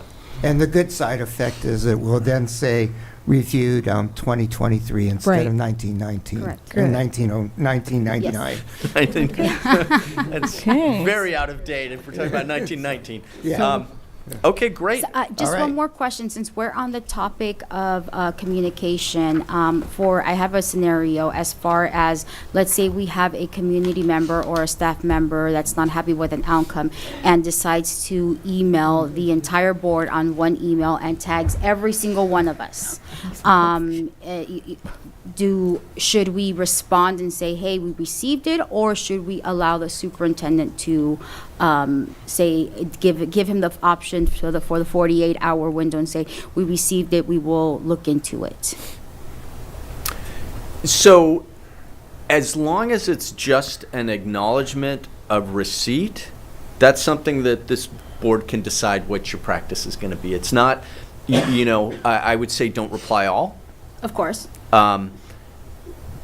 And you're not going to get into the substance. You mentioned yourself that this would just be this is an acknowledgement of receipt, essentially. What you could do is, ask the superintendent, are you going to respond to this and, within the 48 hours, because presumably he will, and that individual responses will not be needed. His response could say, in fact, on behalf of the district and its governing board, I've received your communication. Thank you. We are responding. Something like that, so that it's clear that he's doing it on behalf of everyone here, and there's not a need for individual responses. But ultimately, it's your choice. You are elected officials. You're free to communicate, individually, non-substantively. So it's just whatever the preference is. And Dr. Avila, is it your preference to have, everything coming from you saying on behalf of the district and its board, I've received this? Maybe a template, a Yes. little template memo, that's been vetted by your office. Mm-hmm. And then, each board member can tweak it for their personality. But that might be helpful Yeah. for you to Okay. provide for us. Might help Martha. So are we saying that we want to respond individually, even though we're tagged on all together on an email, or? No, you have to, go ahead for the clarification on that, of her question about responding individually. We're talking about just having I was suggesting just provide us with a template email. So as different people get different things, you Correct. can sort of tweak it, but you have the language. Correct. Some people have their own. So But we I was don't respond understanding to- from Dr. Avila that his preference would be that if there's an email to him and the entire board, Correct. that he would respond on behalf of everyone. Correct. And that it's his preference. From a legal perspective, well, and then if he's responding on behalf of everyone, then you don't have to respond individually, right? Correct. But, you've got a free speech right, and this may be someone who lives within your trustee area, and you feel the need to respond, and it's fine from a legal perspective to respond non-substantively. Don't choose sides or something like that, right? But it's fine for you to do that, and we can give some samples of best practice safe language, Right. and so. Chris, I think part of the question was, does the response include, in this case, in this scenario, all board members or just individually? So that you don't respond to all. Yeah, we're not going to respond to all, because as soon as we start replying all, that's It's a serial we meeting. have a serial meeting. So we do not want to ever do that. Okay, Okay. thank you all. President Lewis, I thought I heard you mention taking a break at about 10:30, but it's... Or we can power through to the 11:30. Do we need a break now? What's the I consensus? think a break would be good if it's okay with you guys. Yes. Okay, well, we'll break now and come back at 10:46. 5 minutes? Yeah, because we're going to have lunch pretty soon. Yeah. So we Oh, can or move maybe it on. 10:50? 10:50? Yeah, that'd be, Okay. yeah, that'd be great. 10:50? Yeah. Get some water and Yeah. stuff. Okay. And then we will take up Board Bylaw 9005. Perfect. Ricardo? I just have one, I just have Before the one. break. No, when we come back, one more thing on that while we're on. Oh, okay. Let's just go off there during break. Power nap, 10 minutes.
Bruins Cup there. He's both. I'm both, so. Sorry, both. So we're constantly arguing that he has to use this cup. So you can go either way when you need to.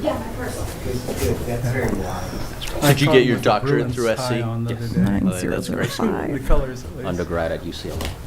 Fun. My I'm sister not was gonna lie, undergrad I at like these UCLA. questions. Okay. Oh, really? These questions are Nice. good.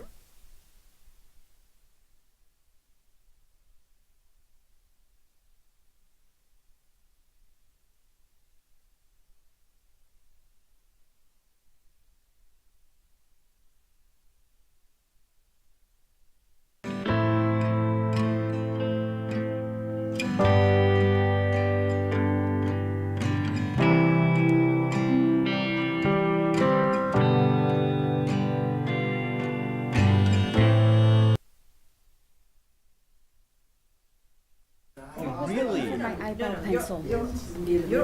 Okay. Ready now? Okay, Yes. good. All righty. Aida. Okay. Well, we're going to resume from our break. I want to thank the board, our facilitators, our legal counsel, our cabinet, Dr. Avila.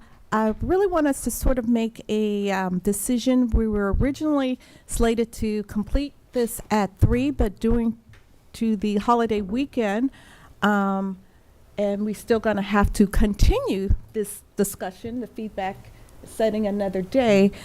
Is it the pleasure of the board to plan to maybe adjourn at 2 or 1? I think 1 o'clock is good. I think 1 o'clock is good as well. Okay. Is I'll do there? third. I'm fine. And, Okay. And I'd like to suggest that we plan another. Yes, that's what we're Yeah. we're going to have another planning session. So I think it's a consensus, right, for 1 p.m. That we're sort of powered through. Correct. This has Thank you. just been so informative. And as facilitator, I want to comment that I think your discussion has been very meaty and very important. So I think it's important to feel like you have the time on each one of these. So with that, we will move from 9003. Well, actually, I Oh, think there was Mr. one. Montes Yeah. said that he had one Yeah, final right. comment on 9003, and then we move forward. The last sentence on social interaction,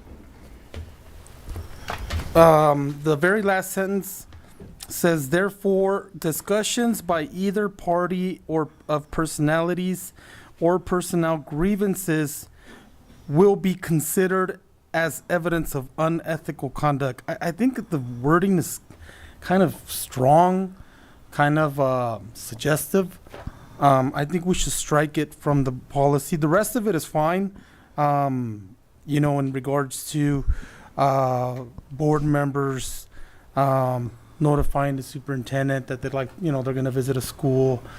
So just so he knows or she knows, whoever it is, so they know that a board member is going to be visiting a school. Contact the principal if you'd like to visit a school or attend an event there. I think that we do a really good job of doing all that. Whenever we get invited to an event, an award ceremony, whatever, we try to RSVP, so people know where, these whales are going. People like to refer to board members as whales or whatever, just because big personality, right, or whatever, a big person. So I think everything else is fine. Board members, it's notifying people that board members don't have individual authority other than together as a governance. But I think the last sentence is just too.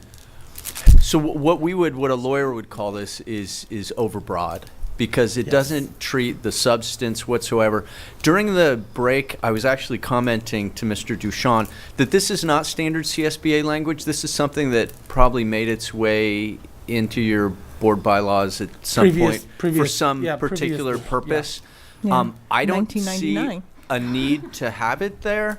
I agree with you that it's awkward and that it is overbroad and it's so vague as to not really convey meaning, because a conversation could be a conversation about the fact that you've referred it to the superintendent and the superintendent is getting back to them. As opposed to if you wanted to have a sentence that got more specific about, undue criticism related to the performance of, blah, blah, blah, you could get very specific here as well. But I don't think you need to, because you have lots of other good Yeah. board bylaws. So I would also support that change if there's consensus to do that. I would, since this was written in 1999, and we have all these new California laws about harassment and intentional and all these things that you have to review, especially of authoritarian versus subordinate. So I would like to have the language of you to review this in 2023, taking consideration of that type of new broad policy. Okay, and you have board policies that directly address discrimination and harassment and all kinds that are. I can take a look at those, and I mean we could potentially add a You cross don't have reference to add or it, something. yeah, just to sort of cross-reference and just But to I'll make take sure. a look at Yeah. it and make a suggestion. But my suggestion will be to delete this, consistent with your comment, Mr. Montes. And if there's some sort of helpful sentence, maybe a cross-reference or something, then I could bring This that back. entire item here is unique to the board bylaws. This entire item here was created in '99 specifically to check somebody, specifically to sort of give more authority and power to the superintendent and take some from the board members. Whatever the issue was going on in 1999, I don't know if anybody here was in 1999 here. I was but, in the ninth grade. But this item seems to be specifically tailored to checking board members about how, about speaking with people and going places in the district. I mean, I get what I understand, what the intention is, but I'm very uncomfortable with the verbiage, the way it's going about doing that. You know what I mean? I think, I'm supportive of everything that leads up to that is very consistent with best practices, and we'll get to a discussion of the scope of board member authority, and so we'll have more discussion about that. But that last sentence, I think, can Just definitely really went over the top. it went It's over very the top. specific. And It's very specific. can be stricken. It's specific and yet vague at the same time. I- So I'd like to see something about unethical conduct. There actually is. There's a board policy in 1313 that states at the very bottom, that states behavior by students or staff that is discriminatory, harassing, or intimidating, including sexual harassment, bullying, and or hate violence, or behavior is in any other way unlawful, is prohibited, and is subject to disciplinary in accordance to the law and is specific in the district policy and regulations. Well, Let's finish your refer to that. statement, But but no, also it's by board different. members. Yeah, it's different. That's a different. So I'll look at kind of a 2023 update if there's better language to cross-refer to ethics without being strangely specific and vague at the same time. So I think that's a good. Do we have a consensus for that as well? Yes. Okay, I think that was a good change. So thank you on that. So hearing nothing else on this one, let's jump to 9005 because that is the next on the list. And that relates to governance standards. This comes right out of CSBA's board member training program. I mean, you'll see this in their governance handbook. This is just a really common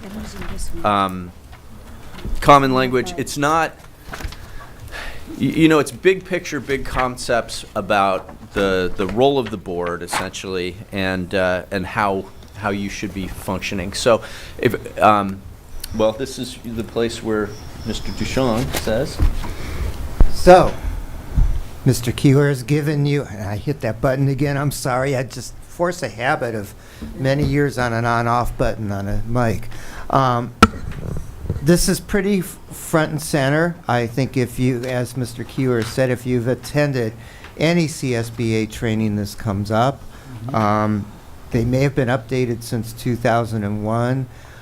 You might want to ask Mr. Keeler to kind of conform them with I was going to look up the latest CSBA standards. They're very similar, but I think there's some verbiage that is a little bit different. But it would be good if you have any comments regarding this, if you'd like anything added, So or anything that troubles you about this. So let's start again, with Madam Mr. President. Montez.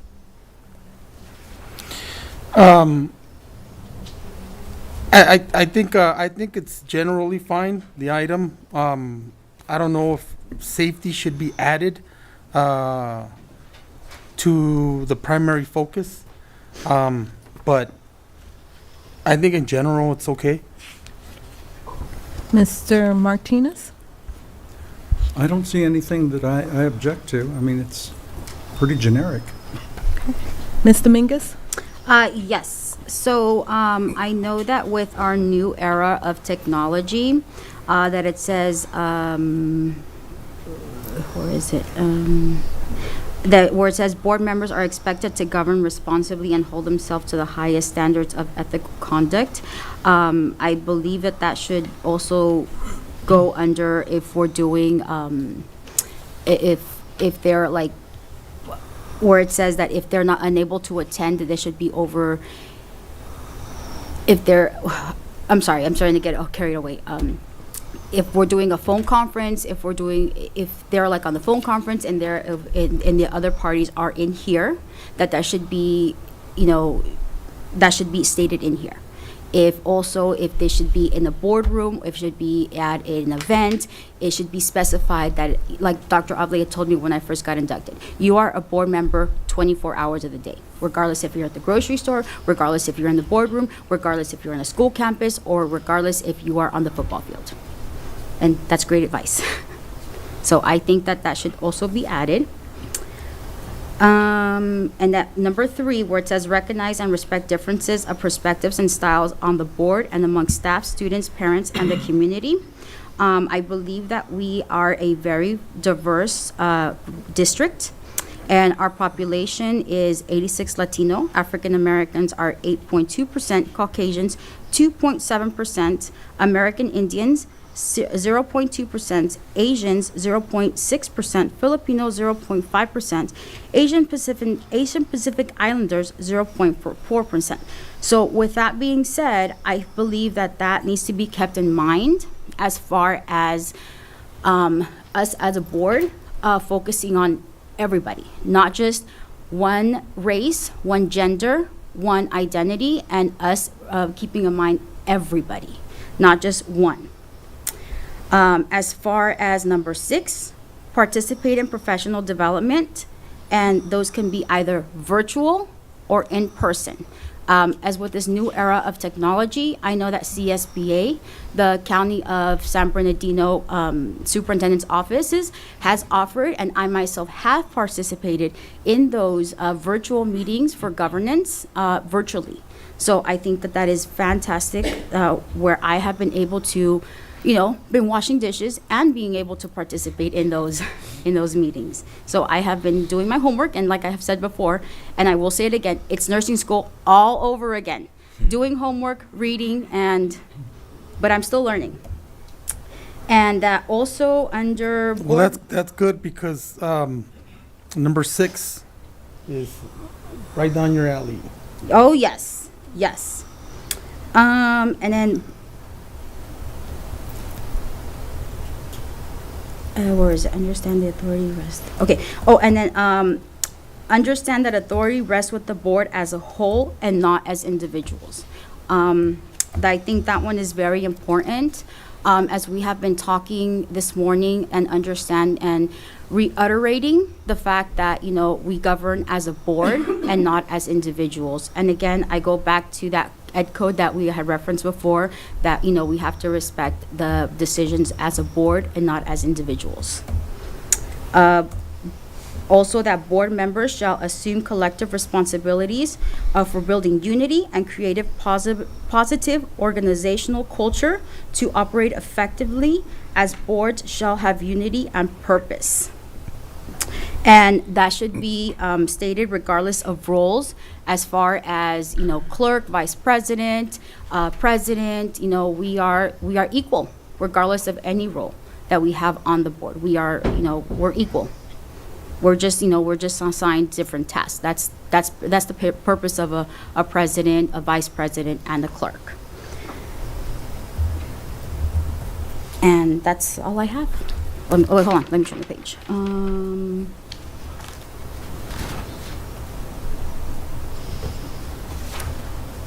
Yeah, while you're looking at those, I do think number 8 addresses some of your concern about the diversity of the community. And when I looked at these, Number 8? ensure opportunities for a diverse range of views in the community to, I looked at the prior number 8, so you're on page 2, number 8 on page 2. did I skip a page here? No, there's an 8 on page 1 and Oh. an 8 on page 2. Oh, okay, I see what's that. They renumber at each section. Yeah. Oh, sorry. I'm still looking at the old one because I wrote my notes on the old one, not on the actual book. So that's So right. that that's is me. there. I will make a comment because one thing, and I looked at the new CSBA one, it does use the term all students. This is personal preference. I always like each and every student as opposed to all, but that's, Each would work too because we're all equal. yeah, each and every, because that means you're looking at everybody's personal thing. But generally, these come from, and it's interesting, they didn't change a whole lot since this was 2017, so they're not, 2001. Turning the wrong pages here. So if you've highlighted some really important points of this. Are you proposing actual changes to it or just pointing out meaning and importance? Some of them are meaning, but for the ones for changes, it would be number 6. Basically, clarifying that professional development can be virtual or in person, especially with the changes of the virtual era that we are living in. I think it covers it. Yeah. I You think think it's, it covers it? Yeah. Yeah. I was yeah. just for a sense of clarity, but if you feel like Yeah. it covers it, If then it's too narrow. It's broad enough. Yeah, okay. I think professional development in our modern era, I think it's pretty well recognized now that it is very often done virtually. And the schools, I think, have really led the way more than just about any other industry in that regard. Dr. Avila, you have a comment? Yes. Part of a conversation surfaced a while back, and I don't know if that needs to be addressed there or left alone, but it was regarding board member participation in professional development related to travel, and whether the board wishes to set a limit or to leave it open because of public perceptions. We know we have requests for public records that sometimes members of the community will request. We had a neighboring district that was put through that a few years ago. And so that was something that, at least in one conversation with a board member, that maybe the rest of the board wanted to discuss that. So I don't know if it would go here or in another bylaw. So you have a board policy. we do. We do. And you also, actually, you do have another bylaw that talks about compensation and reimbursement of expenses where it could 2040. be addressed. I don't think it's on your list for today, but that's something Okay. that could be looked at. It But actually is. Is it on the list for today? 9240. Board training. Yes, 9240. Okay, that's good. So we'll get there. Dr. Ively, you raise a good point. I've handled many Public Records Act requests for expenses, whether they relate to board retreats, superintendent and cabinet retreats, travel associated with CSBA. 25 years ago, had a situation where school district had been using the school district credit card for booze at a dinner, and most districts have gotten savvy to that. I haven't seen that come up in a long time, but still you do get criticism, and a great cost-saving measure is virtual training, as we're seeing. But there will be, from time to time, there will be travel necessary, and that's something to look at. The one thing, and I think that professional development, I think that is broad enough to cover everything. Okay. Yeah. One of the things that Trustee Dominguez mentioned of being conscious of culture, in number 3, You could add, recognize and respect differences of culture, perspective, and style I on the like board that. and among staff. I like that. I liked your comment about that. And that is something that could be added if you like. That's fine. Mr. Martinez, and then Board President Lewis will have a comment Okay, too. the only other thing is, on page 15, the second page of this, we've got board self-evaluation and meeting conduct. If anyone wants to address either one of those. And then touching back on what Board Member Dominguez was referring to, about virtual training. To keep costs down, we could add something, virtual training should be encouraged. And Okay. we'll get to the one on board Yeah. training. So Okay. that'd probably be a great place Right. to address that. The 9240. Good point. So I'm glad we're doing this revision. And when I read this governance, I'm thinking of, we have to remind ourselves that as board members, we're not mandated, or it's not our description to do management, staffing, organizational function or planning. It's governance. And so this understanding the distinction between board staff roles and refrain from performing management function that are responsibility of the superintendent and the staff. So as far as, each of us are able to comment, but as far as making policies for the staff, sometimes in our board comments, like each board member have a comment, I think unbeknown, when they make statements, it's like they're making policy changes. And so I just wanted to hit on, during our meetings when we have our board member comments, the difference between making policy change versus saying, I attended this school and I went to this event and blah, blah, blah, so it won't be perceived as a policy. So we're going to take a deeper dive on board roles and limitations on authority in a subsequent one.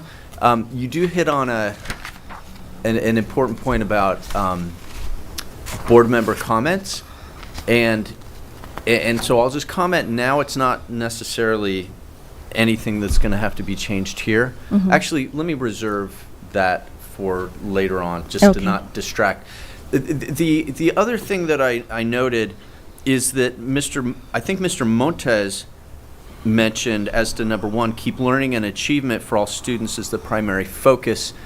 And I don't recall if you were suggesting that safety be added to that list. It hits on an interesting thing. In the state of California, the Constitution creates a system of schools, and then the Constitution has a safe schools guarantee. Doesn't actually guarantee that students will achieve or learn. It guarantees that they will be safe in the schools. It's actually technically your highest constitutional duty is the safety of students. Well, that's what our priority is, and that's why, That's our number one. So We to wanna- add it, yeah. keep learning, achievement, and safety for all students as the primary focus. If it's Is- primary, then it should be first in the sentence. Well, and it could be, you add safety, learning, and achievement. Well, we're schools. Would make sense constitutionally, and it fits with the reality of today's world as well. If that, and I don't know if Mr. Montes was suggesting a change like that. yeah, I would like to suggest that we keep safety primary focus as well as learning, not just learning, but safety as well. Yeah. So we could add that. We could add culture per Trustee Dominguez's suggestion, and I think Board President Lewis, it was more a policy and further discussion, deeper dive that we're about to Num- get to. Was there anything else that you were suggesting? Number 7. Number 7, but that's tied into another board bylaw, which we could get to at another time. But it ties into this.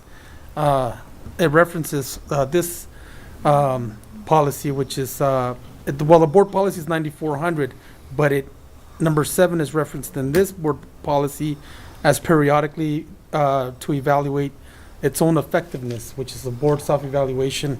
The only point I wanted to make is that our board policy suggests that we periodically do a board self-evaluation. Well, we never do.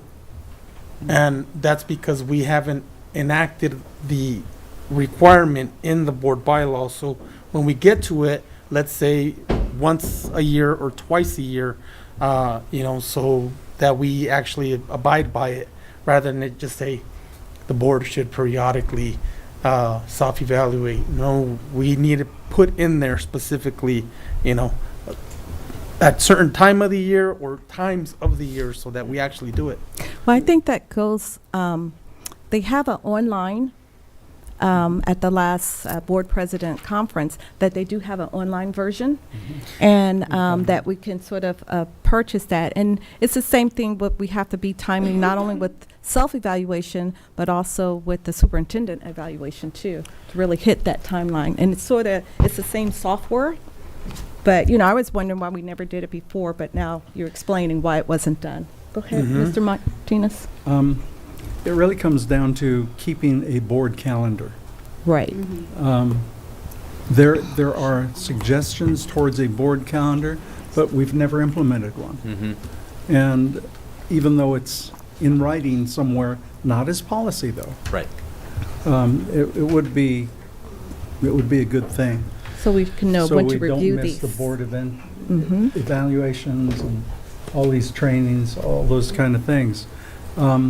Board evaluations are especially critical when a new board member comes on or when a board member leaves.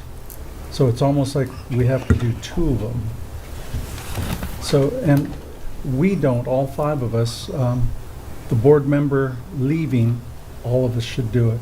A new board member coming on, we just did it, if we did it when someone left. But the new board member coming on should fill it out to see what their perception is as a baseline. And then whether it's every 4 years, term, or whatever, I'd recommend it, absolutely. Yeah, well, they do have the current recommendations. And I think we need to pull that to review. And each time you have a change of board with each change in person and each change in season and each change. So, we probably should just review the guidelines and really get that calendar, not only for evaluations, but to review these board policies like we're doing. These meetings should be scheduled in, because this is really our work. Right here is the meat and potatoes of what we have to do. I mean, times have changed, and thank you so much for being our partners in this. So Well- were we clear on this one, or any more Well, I'd comments? just like to make one comment on that. I deal with a number of school districts that do a board self-evaluation annually. They usually do, just as President Lewis mentioned, usually do it at or around the time they're doing the superintendent's evaluation. It really does depend on having a calendar and planning ahead. If you were to start doing that, I'd recommend that you use a CSBA consultant the first time around, someone who can help walk you through the process.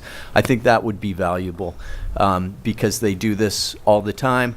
It's, you can be one and done with it if you love it, don't love it, but I think it would be helpful, and they have a lot of good consultants who've helped facilitate this a bunch of times. So just something to think about. You don't need to change your policy, but at some point we will look at 9400, and you can add annually, if you want to say that rather than periodically, to 9400 when we get there. It's not on the agenda for today, but it's something to look at. And I think Trustee or President Lewis, I think would be a really valuable thing, and I think you've all mentioned that. So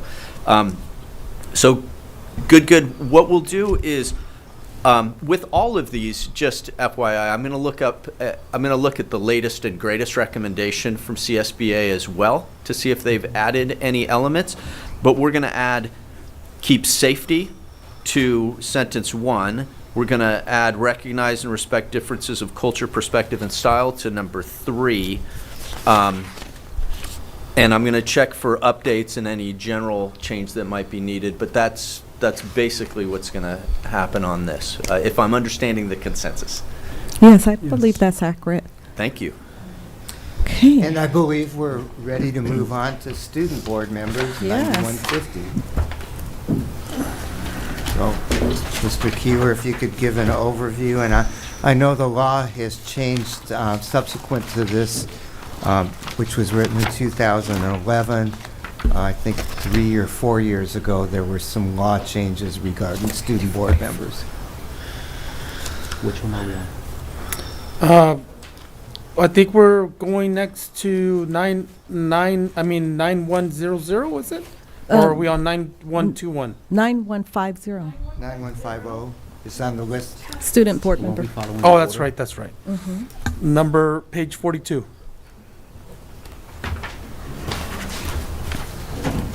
So which one is it? Okay. So your overview, or how do you It's want to? 9150, tab 16 that we're at now. Yes.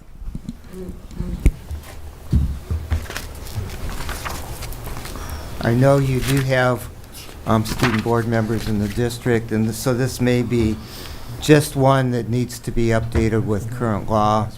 I Were- commend you for having them. Yeah. Were there any, I guess President Lewis can ask for questions or concerns? Yes, I was really excited to review this. So my understanding of the student board member have full member. He's a full member and may participate in questioning, witnessing, discussion issue, except for those in closed session or personnel. So, and his preferential vote will not be subject to our vote count, but he can make motions, right? And second, right? Okay. So pretty much, and the travel and the reimbursement and things like that. So I just want to clarify that, you know, he can make a motion, he can be part of the question, discussion, he can second.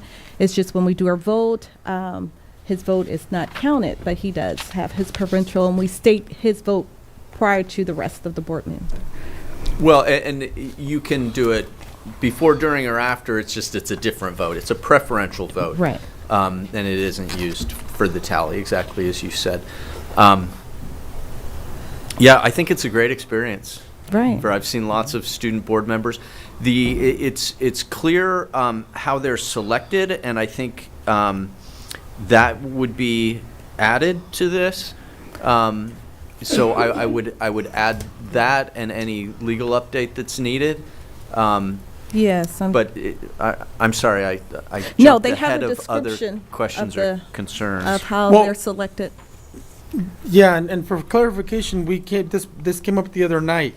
According to our board policy, a student board member may make motions that may be acted upon by the board except on matters dealing with employer-employee relations pursuant to Government Code 3540. So the student board member made a motion to approve an action item on a contract. Like a collective bargaining agreement with the union? No. A vendor contract. Oh. Like a construction contract. So just to be safe, we redid the motions, because it was we didn't want, the last thing we wanted, Right. for the student board member or the board to get in trouble that he was making a motion to approve a contract for a third party. But according to this, he may make a motion unless it's an employee related contractual item. Is that correct? Right. So this is a reference back to the EERA, which governs labor relations between the school district and its unions. And I don't even know why they put it in there that a student board member couldn't make a motion on that as compared to anything else, except maybe to just kind of insulate them from because it's kind of a hard position for a But high school this wasn't, student to be in, right? This wasn't a labor contract. This was just a regular. Right, so in an yes. abundance of caution, Yeah. you redid that. You didn't have to redo that. Right. It's fine to have them make a motion on contracts. So that wasn't a problem, but it's never a problem to be careful, coming from a lawyer. So great that you redid it, but knowing moving forward that it's fine. It's just they can't make a motion on a labor contract related to your employee unions. And I think the district have such I guess, Mr. Martinez, you have been on the committee that you selected a lot of the store, and they have a really stringent and robust qualifying, going to different conference. A lot of them were elected board members. So this experience of being a student board member, and so really embracing that and allowing them to be active to the full extent of the bylaws is very one way of us ensuring that we have future leaders. So this is really a positive move that we want to update and make sure we keep it going. Revise Minutes away for lunchtime. Yeah. Any further questions? So I'll just look for I'll just do a general legal update on it, but it doesn't look like there's a need for any significant So it's change just a here or revision. concerns. Okay. Thank you. So are we ready to move on to 9001.12, authority and responsibilities? Mr. Keeler, would you like to do an overview of this? Sure.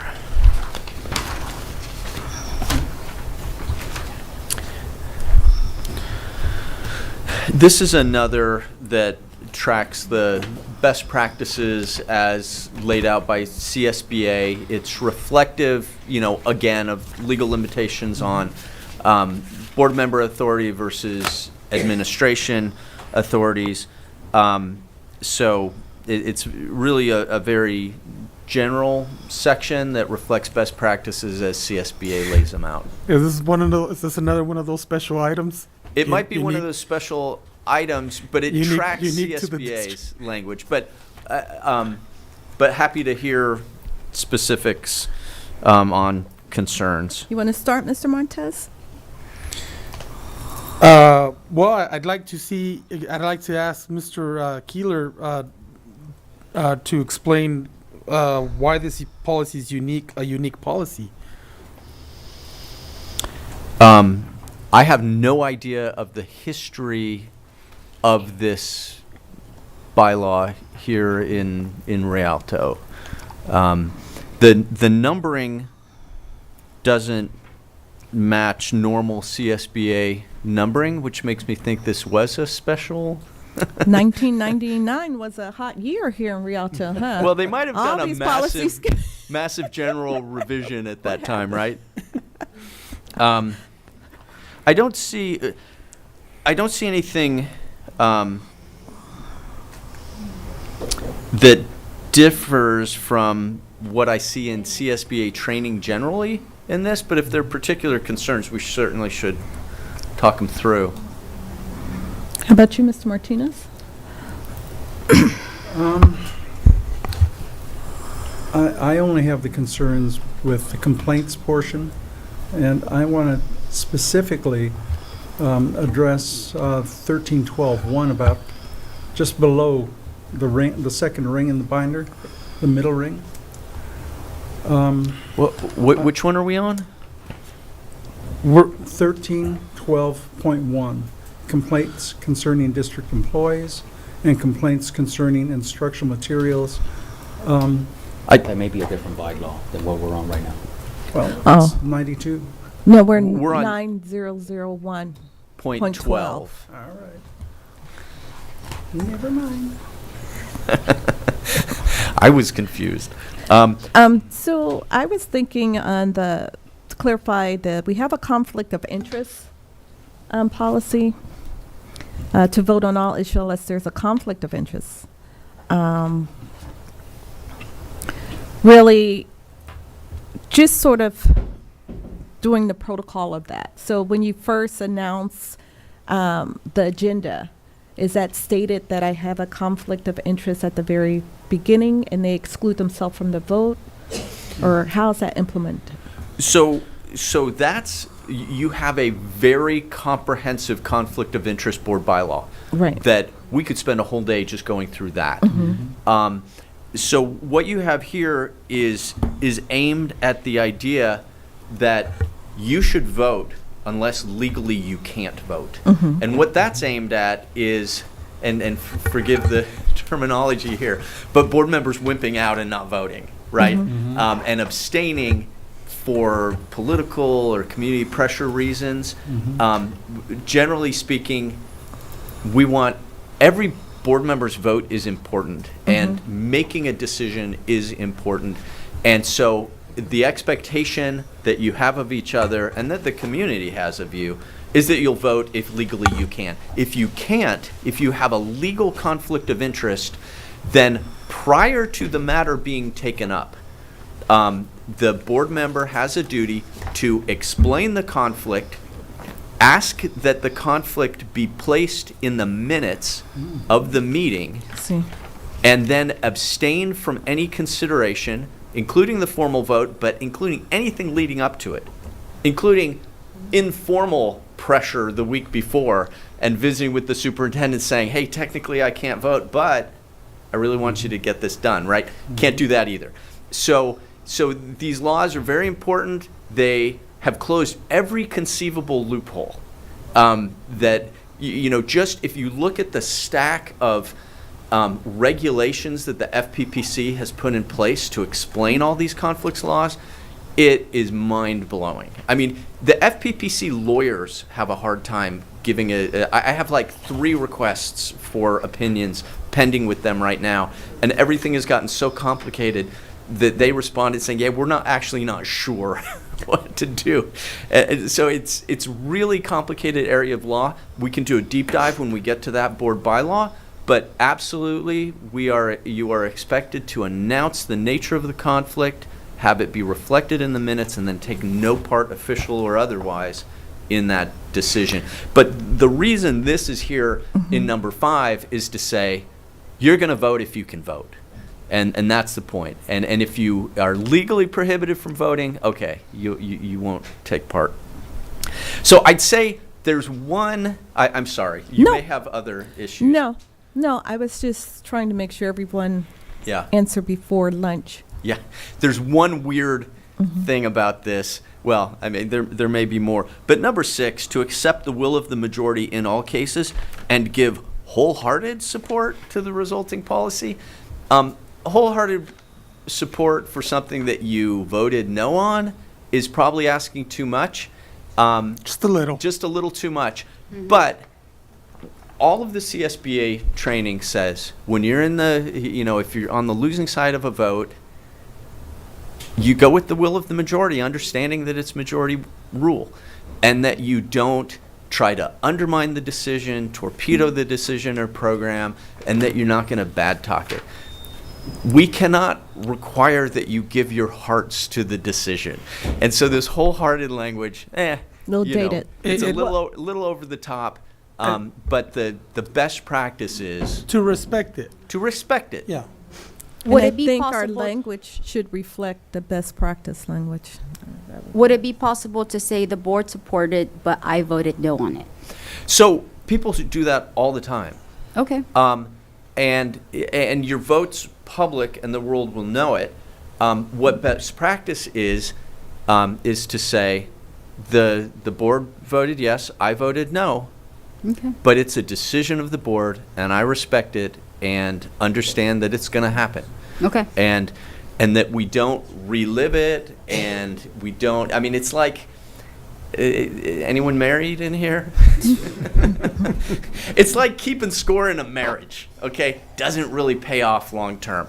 So you make the decision and you move on, and you don't harbor ill will over it, and you don't bad talk the other person to your friends. So just for my own understanding, edification, are these more of board member commitments than an actual bylaw per se? This is, an aspirational provision. Most of the stuff here is really hard to enforce, that, but it's aspirational, it's best practices.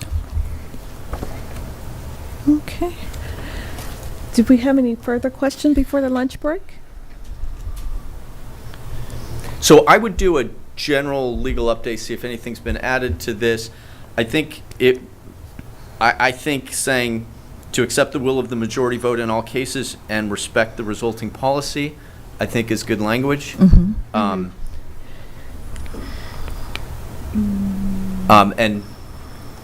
But I really don't see anything else that stands out. Okay. And I think, Dr. Avila, your point is well taken. These are more like norms than a bylaw. I don't know that it harms anything to be in there, but they certainly set a standard for board behavior. Yes, and it was just for my own understanding, because I'm seeing the title authority and responsibility, which has a much stronger language or expectation there. And if these were developed internally by the board in 1999, was it along the lines of just our own commitment to follow these? Because some of these are referenced in other bylaws or Right. policies. We're going to get to 9200, which is the real meat Yeah. of board member authority. So, yeah, I agree with you completely. These policies are just like reinforcements, Yeah. but really they're not even CSBA templates, or, it's something that was developed at the time to So, reinforce a lot of the other board bylaws. so just for clarification, are we gonna be removing wholehearted? I'm just asking. Yeah, And yeah, gonna the- put the idea to being to respect say- the resulting policy. Title. Yeah, delete give wholehearted support to, and say, and respect the resulting policy. It's hard to regulate someone's heart. If you can give your wholehearted support to it, I say please do. But if you can't, at Sometimes a we can't control minimum, AFib. please respect it. And don't bad talk it. Well, I think we've done strong work. We've revised in the draft form 1, 2, 3, 4, 5 bylaws, and we will resume after lunch. We're going to give ourselves an hour, or you want to shorten it since we're leaving I at think a half hour is I think good. a half an hour at should be 1 good. p.m. So that makes us come back at what 12, 12:29? yeah, 12:15. Let's split it. 12:15. 12:15. 12:15. 's fine. 12:15. Thank you so 12:15. much. Lunch break. Doesn't gotta do it. Oh, lunch.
We're on. Okay, great.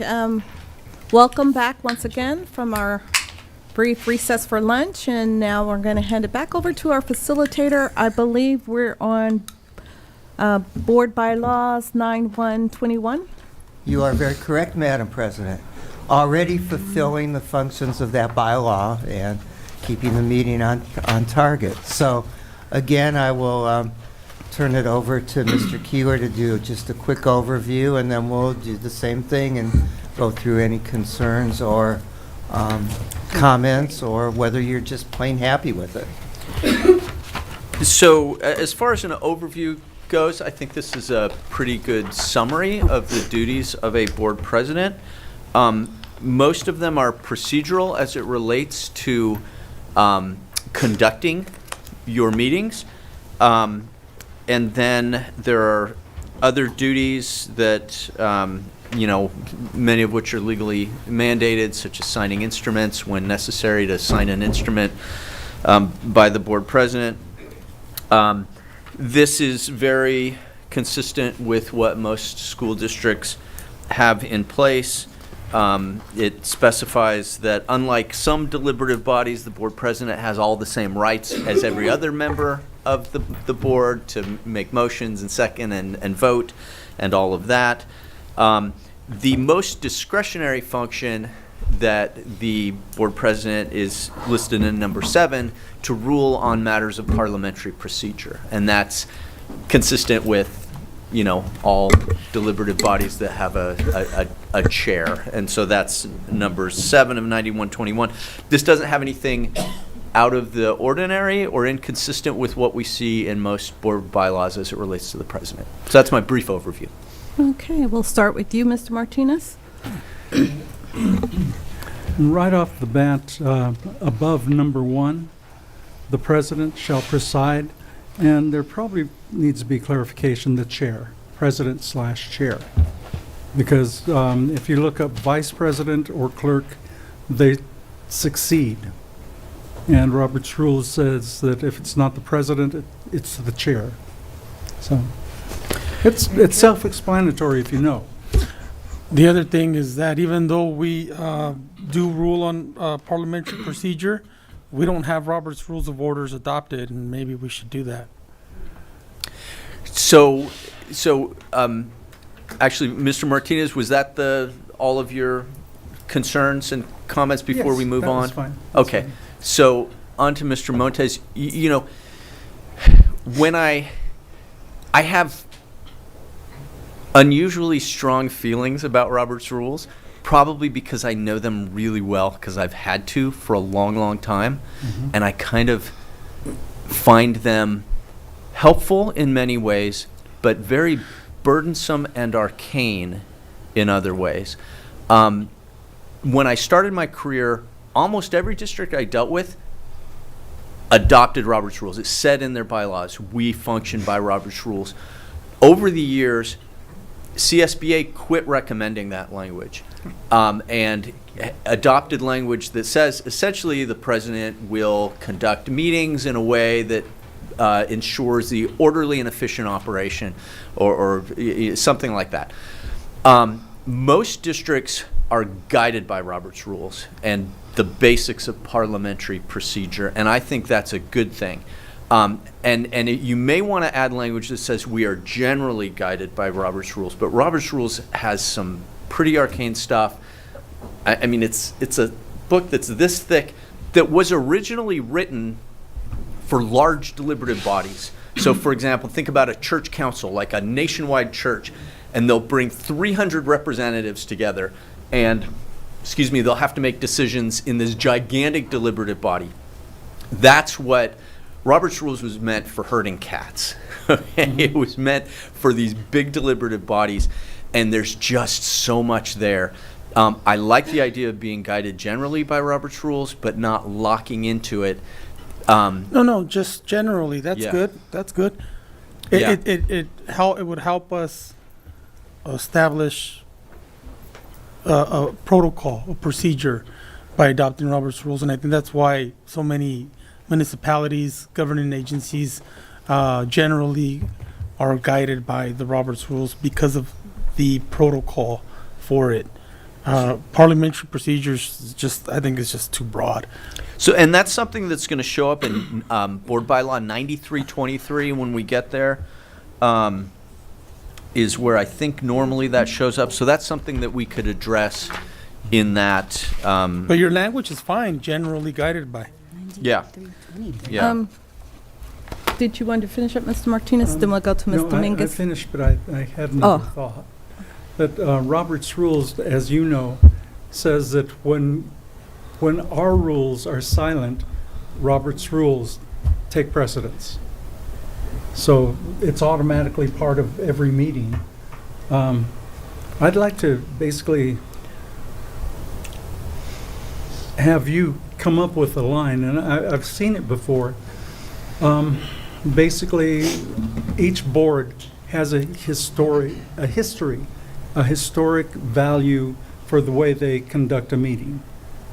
And it's not decorum, because that should be addressed on 9, I guess. But this board is very lax in the way things are run, as you can tell. Yes. We're comfortable with that. I'm comfortable with that. Yeah, so a statement saying,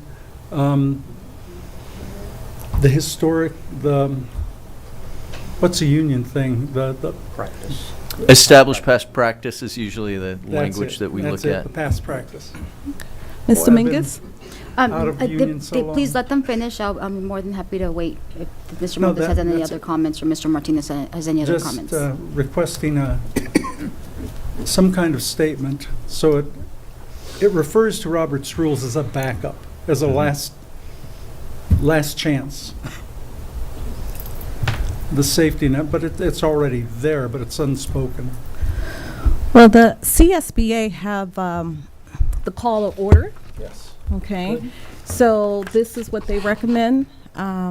They also gave a recommendation about 2 or 3 that we can sort of review. I think that, it's great to clarify that we haven't been, I guess since the inception of this board in Rialto Unified School District, really been adhering to Robert rules. The CSB recommend call to order. There's a numerous ones. So that's something that we can sort of review different ideas of making motions, adding emotions, and we can sort of pick and choose and sort of deliberate as a board of what standards. The thing is, whatever type of standard or system that we have to all agree to enact them and practice them. You can put whatever you want in a policy, but we need to sort of make the agreement. So, it's nice to call out Robert Rules of Order, but, you can always stay by videos that it's not really truly practiced on all issues. So I think this is a good time for us to review different types of formatting for systems. And I think you're saying there are different standards of parliamentary procedure. Robert's Rules of Order is one. It's one of the oldest, and again, kind of arcane and very complicated in many ways. But there are other forms as well. I've trained a bunch of boards on parliamentary procedure, where what we've done is taken the basics of what board members really should agree on, that these are what we're going to be, in our opinion, Yes. to be clear. But the basics of motions and seconds and amendments and, things like that. But it really distills it. In fact, I even have a motions cheat sheet that simplifies the thing. And that's something that you may want to consider to all get on the same page as Right. to, when we're talking about Robert's Rules, what are we really talking about? Because it's a pretty small collection of rules that you need. You just don't need that many to efficiently run these meetings. And it's something that we could take a deeper dive on and do some more training and exploring on. It's Yeah. something I've done with a bunch of I boards think over that time. would be be helpful. Well, I do have that book that Mrs. Lewis has in her hand, and it is a great reference, especially when it comes to the roles of the board. And in that book, it does suggest on things that the board should do and should use. And like she said, the board has to adhere to it. So as far as the roles that we have here and under presidents, it is, to me, this language is good. The only concern that I had in regards to this this bylaw is number 4, which is to recognize any person who desires to speak and to protect the speaker who is on the floor from disturbance or interference. I believe that should state for that should be more concrete and should have more clarity in regards to it should either be somebody at the podium or a board member or a superintendent or just anybody in the room, or even just to say anybody in the room. So that way there is more clarity on it. So there's no interruption or any misunderstanding of, oh, she's being biased, or the president's being biased, of, oh, it's only protecting the person at the podium, or she's only supposed that her job is only to protect the person at the podium, or her job, or his or her job is to only protect the speakers at the diocese. So I think that's my personal opinion, but that's just me. No, just to clarify, in the Robert's Rules of Orders or even parliamentary procedure, when a reference is made to a person who has the floor, it means anybody that has been recognized or given the permission to speak.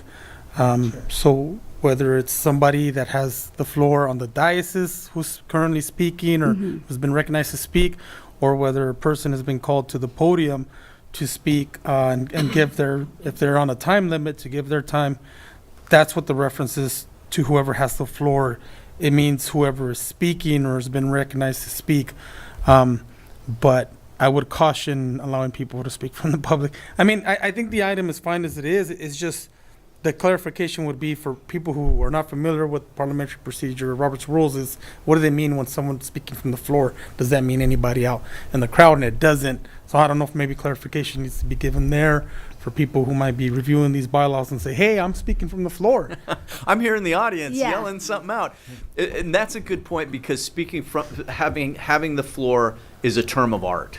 It has a very specific meaning, and I agree 100% with the meaning that you gave to it. Someone who legitimately is speaking, whether they've been recognized by the chair from the dais, whether they've filed their speaker card and they stand up during public comments, or whether they've been recognized. This is a staff member who's been asked a question and they've been recognized, by the chair, and they're given an opportunity to speak. So that's who's covered. That's who's supposed to be protected. There could be. So that could be clarified, the meaning of who has the floor, the technical meaning of that.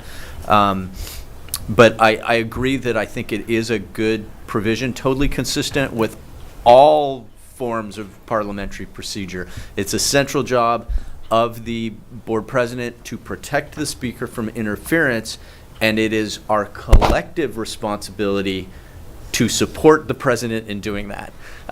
So that's and sometimes that's a challenge, especially when things have been run pretty informally and people are used to, quite a bit of back and forth without being moderated by the president. And all that's fine and good until things get hard. And then it's not good anymore. And then you need to listen to the president. And I'm one of the worst at that. It's got to be the male stuff, because it's always myself or Mr. Montez that just jumps in there. So we have to self-moderate. So I participated in a sociology experiment once, and when I got the rundown afterwards, I was identified as the interrupter. That's what I was designated, because they didn't have names. They just had voices, and it was a tape-recorded thing. And I remember being very embarrassed by that. So I don't know if it's just, but my propensity to try to be helpful, right? Just, we think we want to share. Makes me wonder what they wrote in your graduation annual. To the interrupter. Anyway, I'm just saying I'm with you. So I So think being that an interrupter here, I will just make one comment, because I've seen this happen so many times that there is a question on the floor, and then that becomes totally forgotten about what the proper Roberts rules are to use. And then an argument ensues about whether it should be a subordinate motion or a this motion or a that motion. And I think this is a place where, again, it's the art of governance, and a role that the president can play a strong role in is, what is it you would like to accomplish? Do you want to put this off to another meeting? Do you want to amend a motion? Because let's agree with that, then we can figure out what the type of motion is. Because the business at hand often gets lost in the, as Mr. Keeler says, the arcane language of Robert's rules. And one of the most important roles of the superintendent, or excuse me, of the board president, is when you've had one of those extended conversations and then it's time to vote, for the president to restate what's actually at issue and the effect of the vote if there has if a lack of clarity exists. So, and that's very key. And sometimes I've been in many board meetings where you have these extended conversations and then they say, okay, it's time to vote. And people say, What are we voting on? On what? Exactly Yeah, right. on what? So No, super important. It's in here. That's in here. Yeah. That point's in I'm here. Yeah, just- it says, yeah. explain the effectiveness of a motion would be not clear to every member. Yep. I'm just emphasizing how important that can be when we do have those extended conversations. But my concern with the lack of a structure is, what we don't want to do is not just for the board president, but for any board member to not abide by the structure. Correct. So, and not to accuse any one person, and like Mr. Martinez, even to recognize when we're wrong. Like, for example, when me and him jump in and interrupt, if a guidance of protocol is adopted, we have to abide by that. So we have a Robert's Rules of Order for dummies, and it doesn't mean that we're dummies, but it's just a simplified version that the district gave out a few years ago. Maybe we can get another hold of those copies, but it's important that not just the board president, but even the board members abide by the structure. So if someone calls out a point of order, then we have to stop and take a look at, well, okay, what did we miss? What is the point of order? So that a decision can be made, so that we don't have any one rogue board member interrupting or making the meeting difficulty, or unfairly ruling on things that need to be discussed or talked about or looked at, And that's a very specific example you give about a point of order, because we know a point of order is a precedential motion, right? It is addressed before anything else. It's also one of the most abused motions, because I see all the time people making a point of order and expecting it to be handled on a precedential, before other matters, and yet the subject matter does not fit the definition of what can be addressed in a point of order. Again, just my experience with a bunch of different school districts, it's a really common thing. So training on this and a mutual commitment to abide by those practices is really important, and I do agree. Yeah. And sometimes when things get off track, you got to call it out. You got to make your point of order and get things back on track. But other times, a point of order might not be appropriate, and we're gonna, and it can be used as an interrupter. And I've seen it abused. And again in other districts. And well, first of all, we need to know what it is. Yeah. First. Right. Exactly. and then basic training on it. Yeah, and then second is count on the chairperson to rule on whether it's something that someone's just interrupting on, Right. or it actually has precedent. Like for example, if somebody does have the floor and anyone interrupts the person that has the floor, whoever it is, whether it's a board member, another board member, whoever, and a point of order is called, the point of order needs to be recognized to remind the meeting that someone has the floor. Let them finish. But if the point of order is not respected or not recognized, or someone doesn't even know what it is, that's what I'm getting at, is that it's important that we generally guided by the Robert's Rules of Orders, so that we all know how we're going to go about the operating the meeting, and it's not going to be a one-way, slanted meeting. We need to all operate on the same page. We've been very lax. Sometimes we have leadership that's lax, that, I don't need to recognize you, go ahead, you're on the board. So we might have a leadership that says, no, wait, don't speak unless you're recognized or given permission to, and that's fine. But that's Robert's Rules of Order. Right. So if we have too wide a broad of options on how to operate the meeting, or lax, then it's going to be, well, this board president doesn't mind, whoever speaks as long as they want, or this board president wants some kind of general time frame, or this board president wants. So we need to agree what is the protocol we're going to follow, and then try to all abide by it. And I think have some mutual, some training that you're all involved in, and whether that's call to order through CSBA, whether it's a presentation I give you or somebody else, whatever, it's I think something to address and do a deeper dive on. 9323, I think, is where we probably will talk more about, making a specific reference to Robert's Rules. Or some other system of parliamentary procedure. I think it'll be helpful. I'm feeling that it's an elephant in the room, and I just wanted to pull the elephant on the table. So I'm glad we're having this. We were planning to have a governance workshop anyway, but what pulled this to the forefront before planning was there was a agenda item that was called, less than the 10 days, and wanting to recognize some certificate.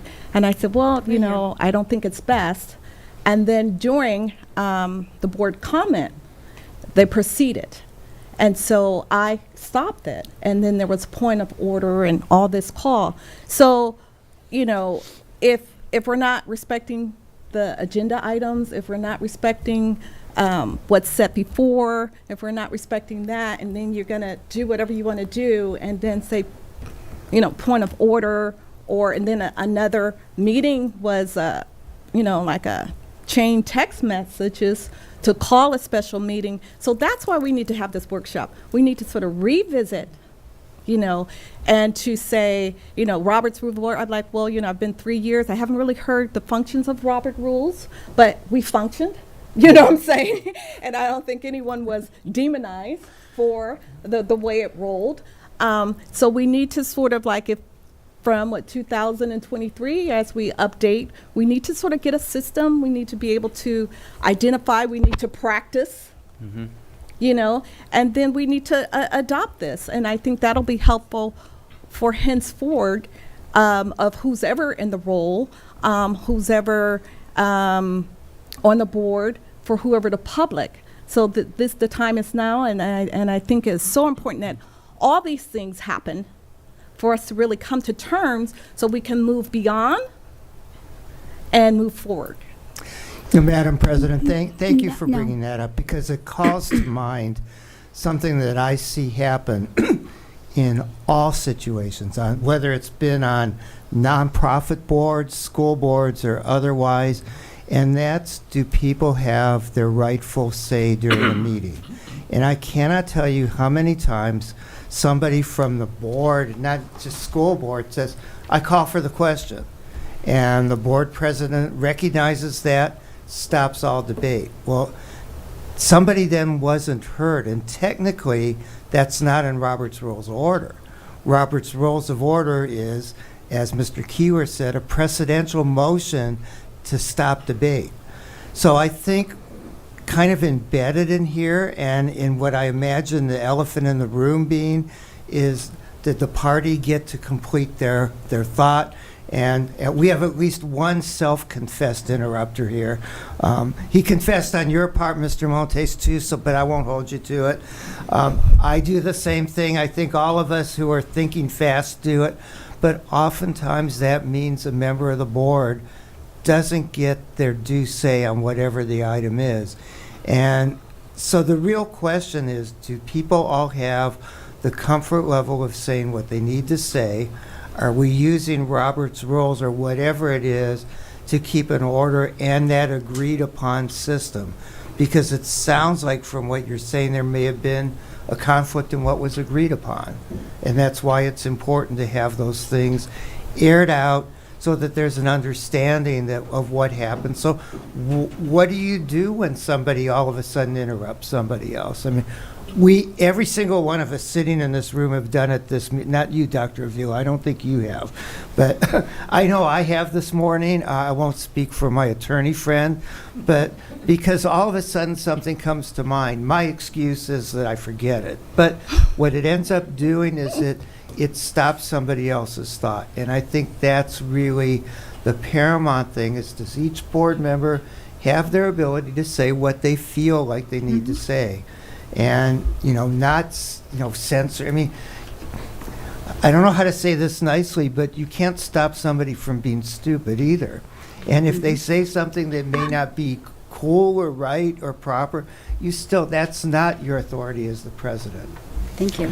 And the most, not to interrupt, but I've seen board presidents very artfully handle interruptions by saying simply, Mr. Ducharme, I'm noting your desire to speak, and we will get to you once each board member has had their first chance to speak.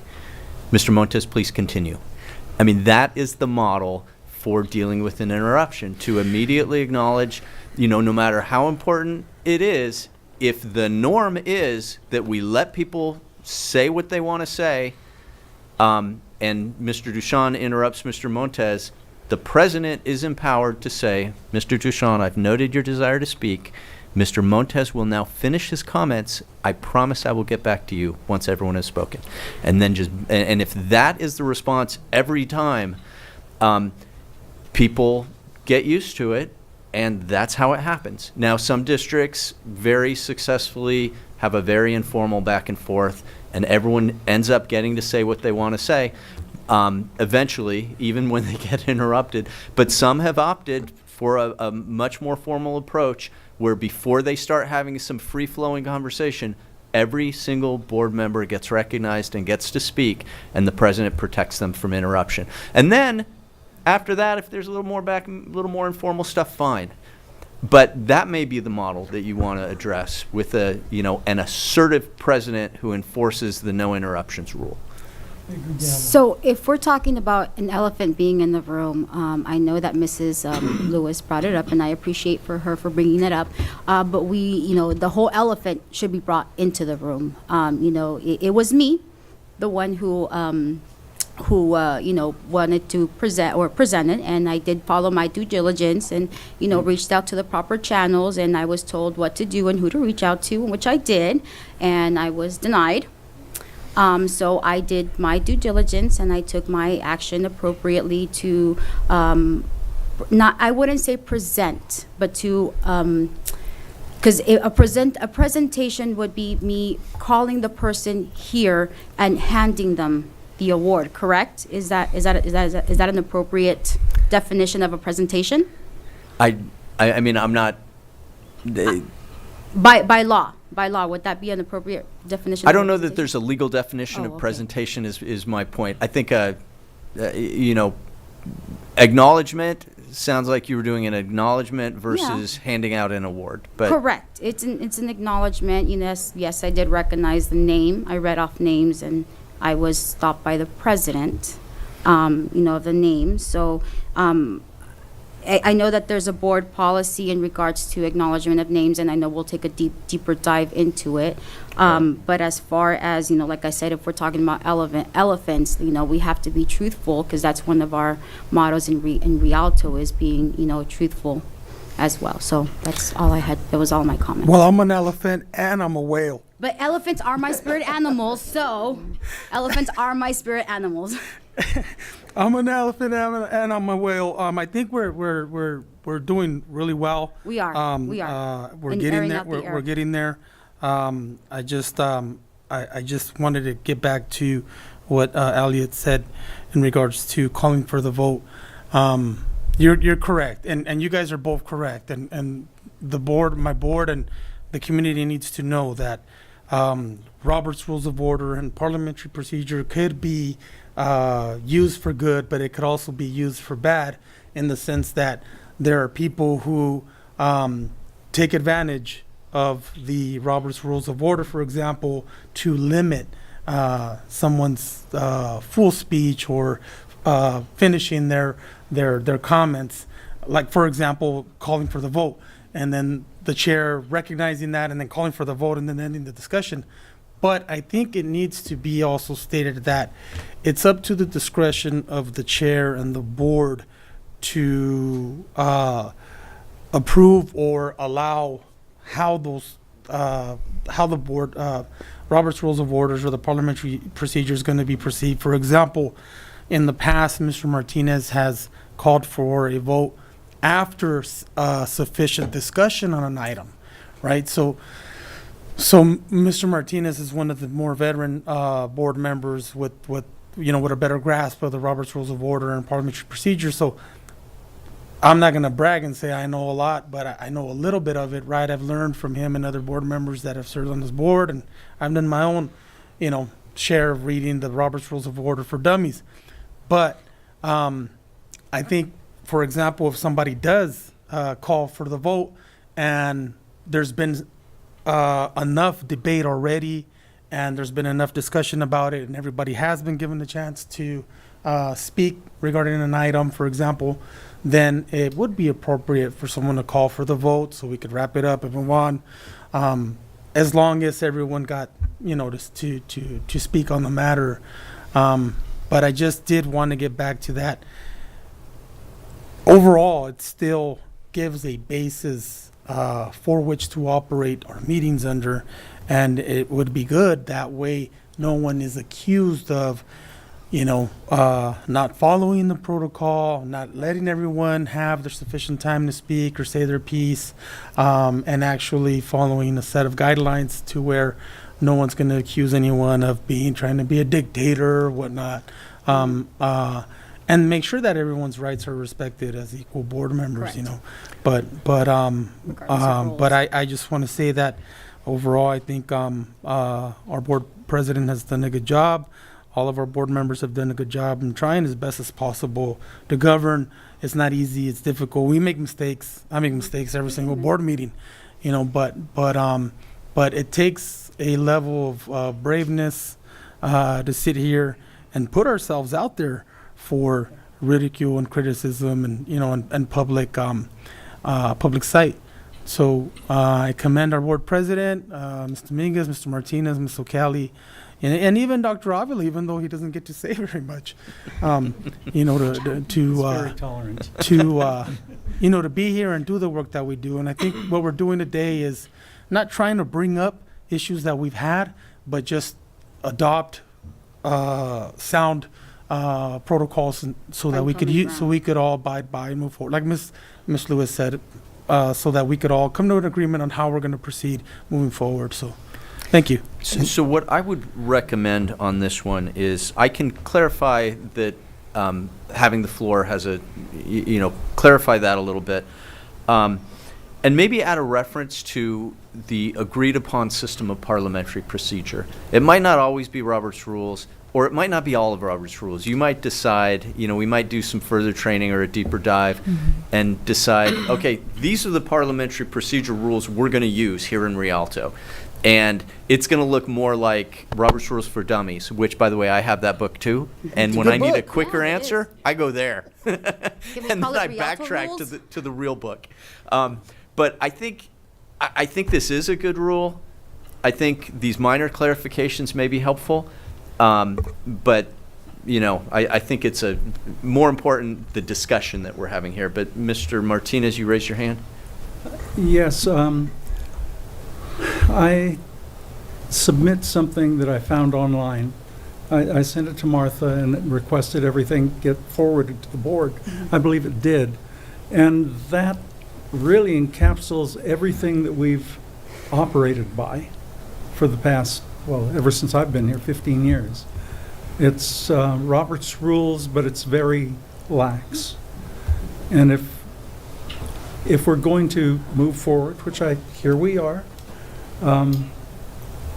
the successes that we've had come because of respect for each other. And the one thing that I am going to ask is that whomever is the president or the chair, the rest of the board supports them if they have to call me out. Okay? Feel free to call me out. Because whether it's Robert's Rules or any short version of it, I've probably broken every one of them. And You ain't lying. apologize. You ain't lying. Yeah, you know me. But we can learn and do better. And I would like to just make a brief comment. First of all, I really want to compliment you on your forthrightness. And I think you pretty much said it, Mr. Martinez, is that it's what we learn from the mistakes we make. So there may be Correct. some unfinished business. I would encourage you that doesn't have to be in a board bylaw, but it can be in a conversation of how would you like me to do it next time? Because you can't always incorporate feelings and people what they want to say in an actual board bylaw, but the camaraderie you have as a board. And I will say one thing, watching you all this morning, you have a real gift at the informal. You also have a tinge of the formal. And I would keep in mind that in a way you need to govern for worst cases.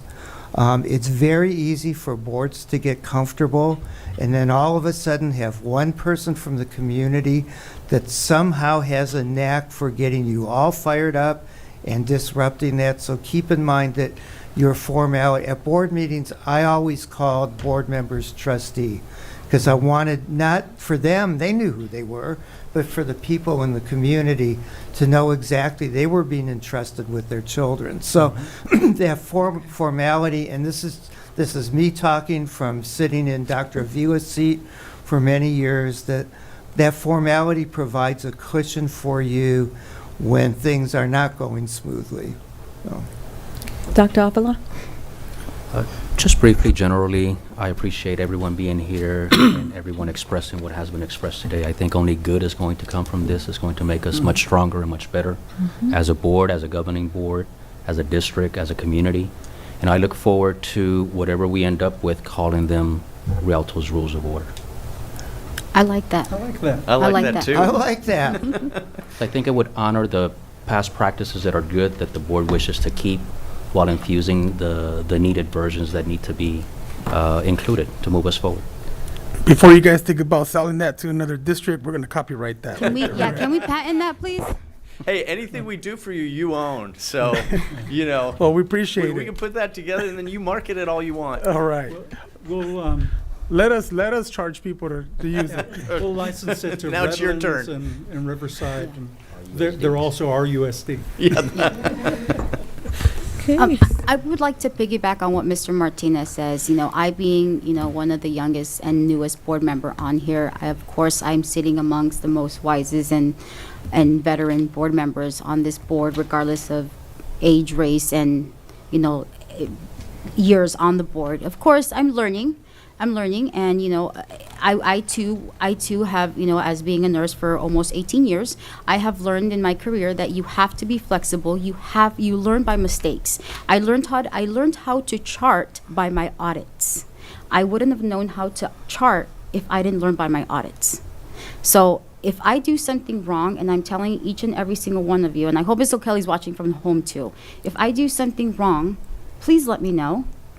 You know, again, you know, let's continue to be respectful to one another, you know, including, and this goes also out to our district as well, like everyone in the district. Let's continue to be respectful. Let's continue to be, like I tell the kids, responsible, respectful, and safe. You know, that's so, but if, of course, if I do something wrong, please let me know. Please let me know so I can learn, because we all learn by mistakes. We're all human. Nobody's perfect. Don't get mad when we tell you. I don't get mad. I might be a little feisty, but that's the Latina in me. Yeah. So, Madam President, oh, Mr. Keeler.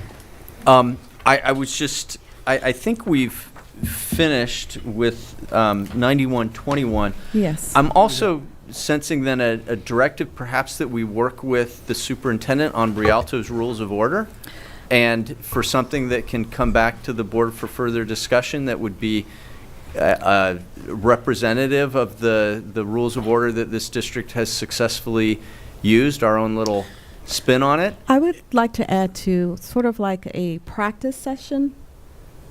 So we, you know, it's one thing to adopt things on paper, but not on practice. Yes. So it's very important with for you to go ahead and work with the superintendent to bring some items. Then we can have a practice session and say, is this what we're really talking about? Yeah. You know, because the action part is very important. And it would just be, you know, and even Mr. Martinez can, you know, could get together with Dr. hour Avila before. or, you know, whoever of the board members would like to get together with Dr. Avila to develop those Rialto's rules of order for our meetings, because not everything in Robert's rules or parliamentary procedure are needed here. Right. Yeah, Correct. that's Just the main stuff that's needed Yeah. here.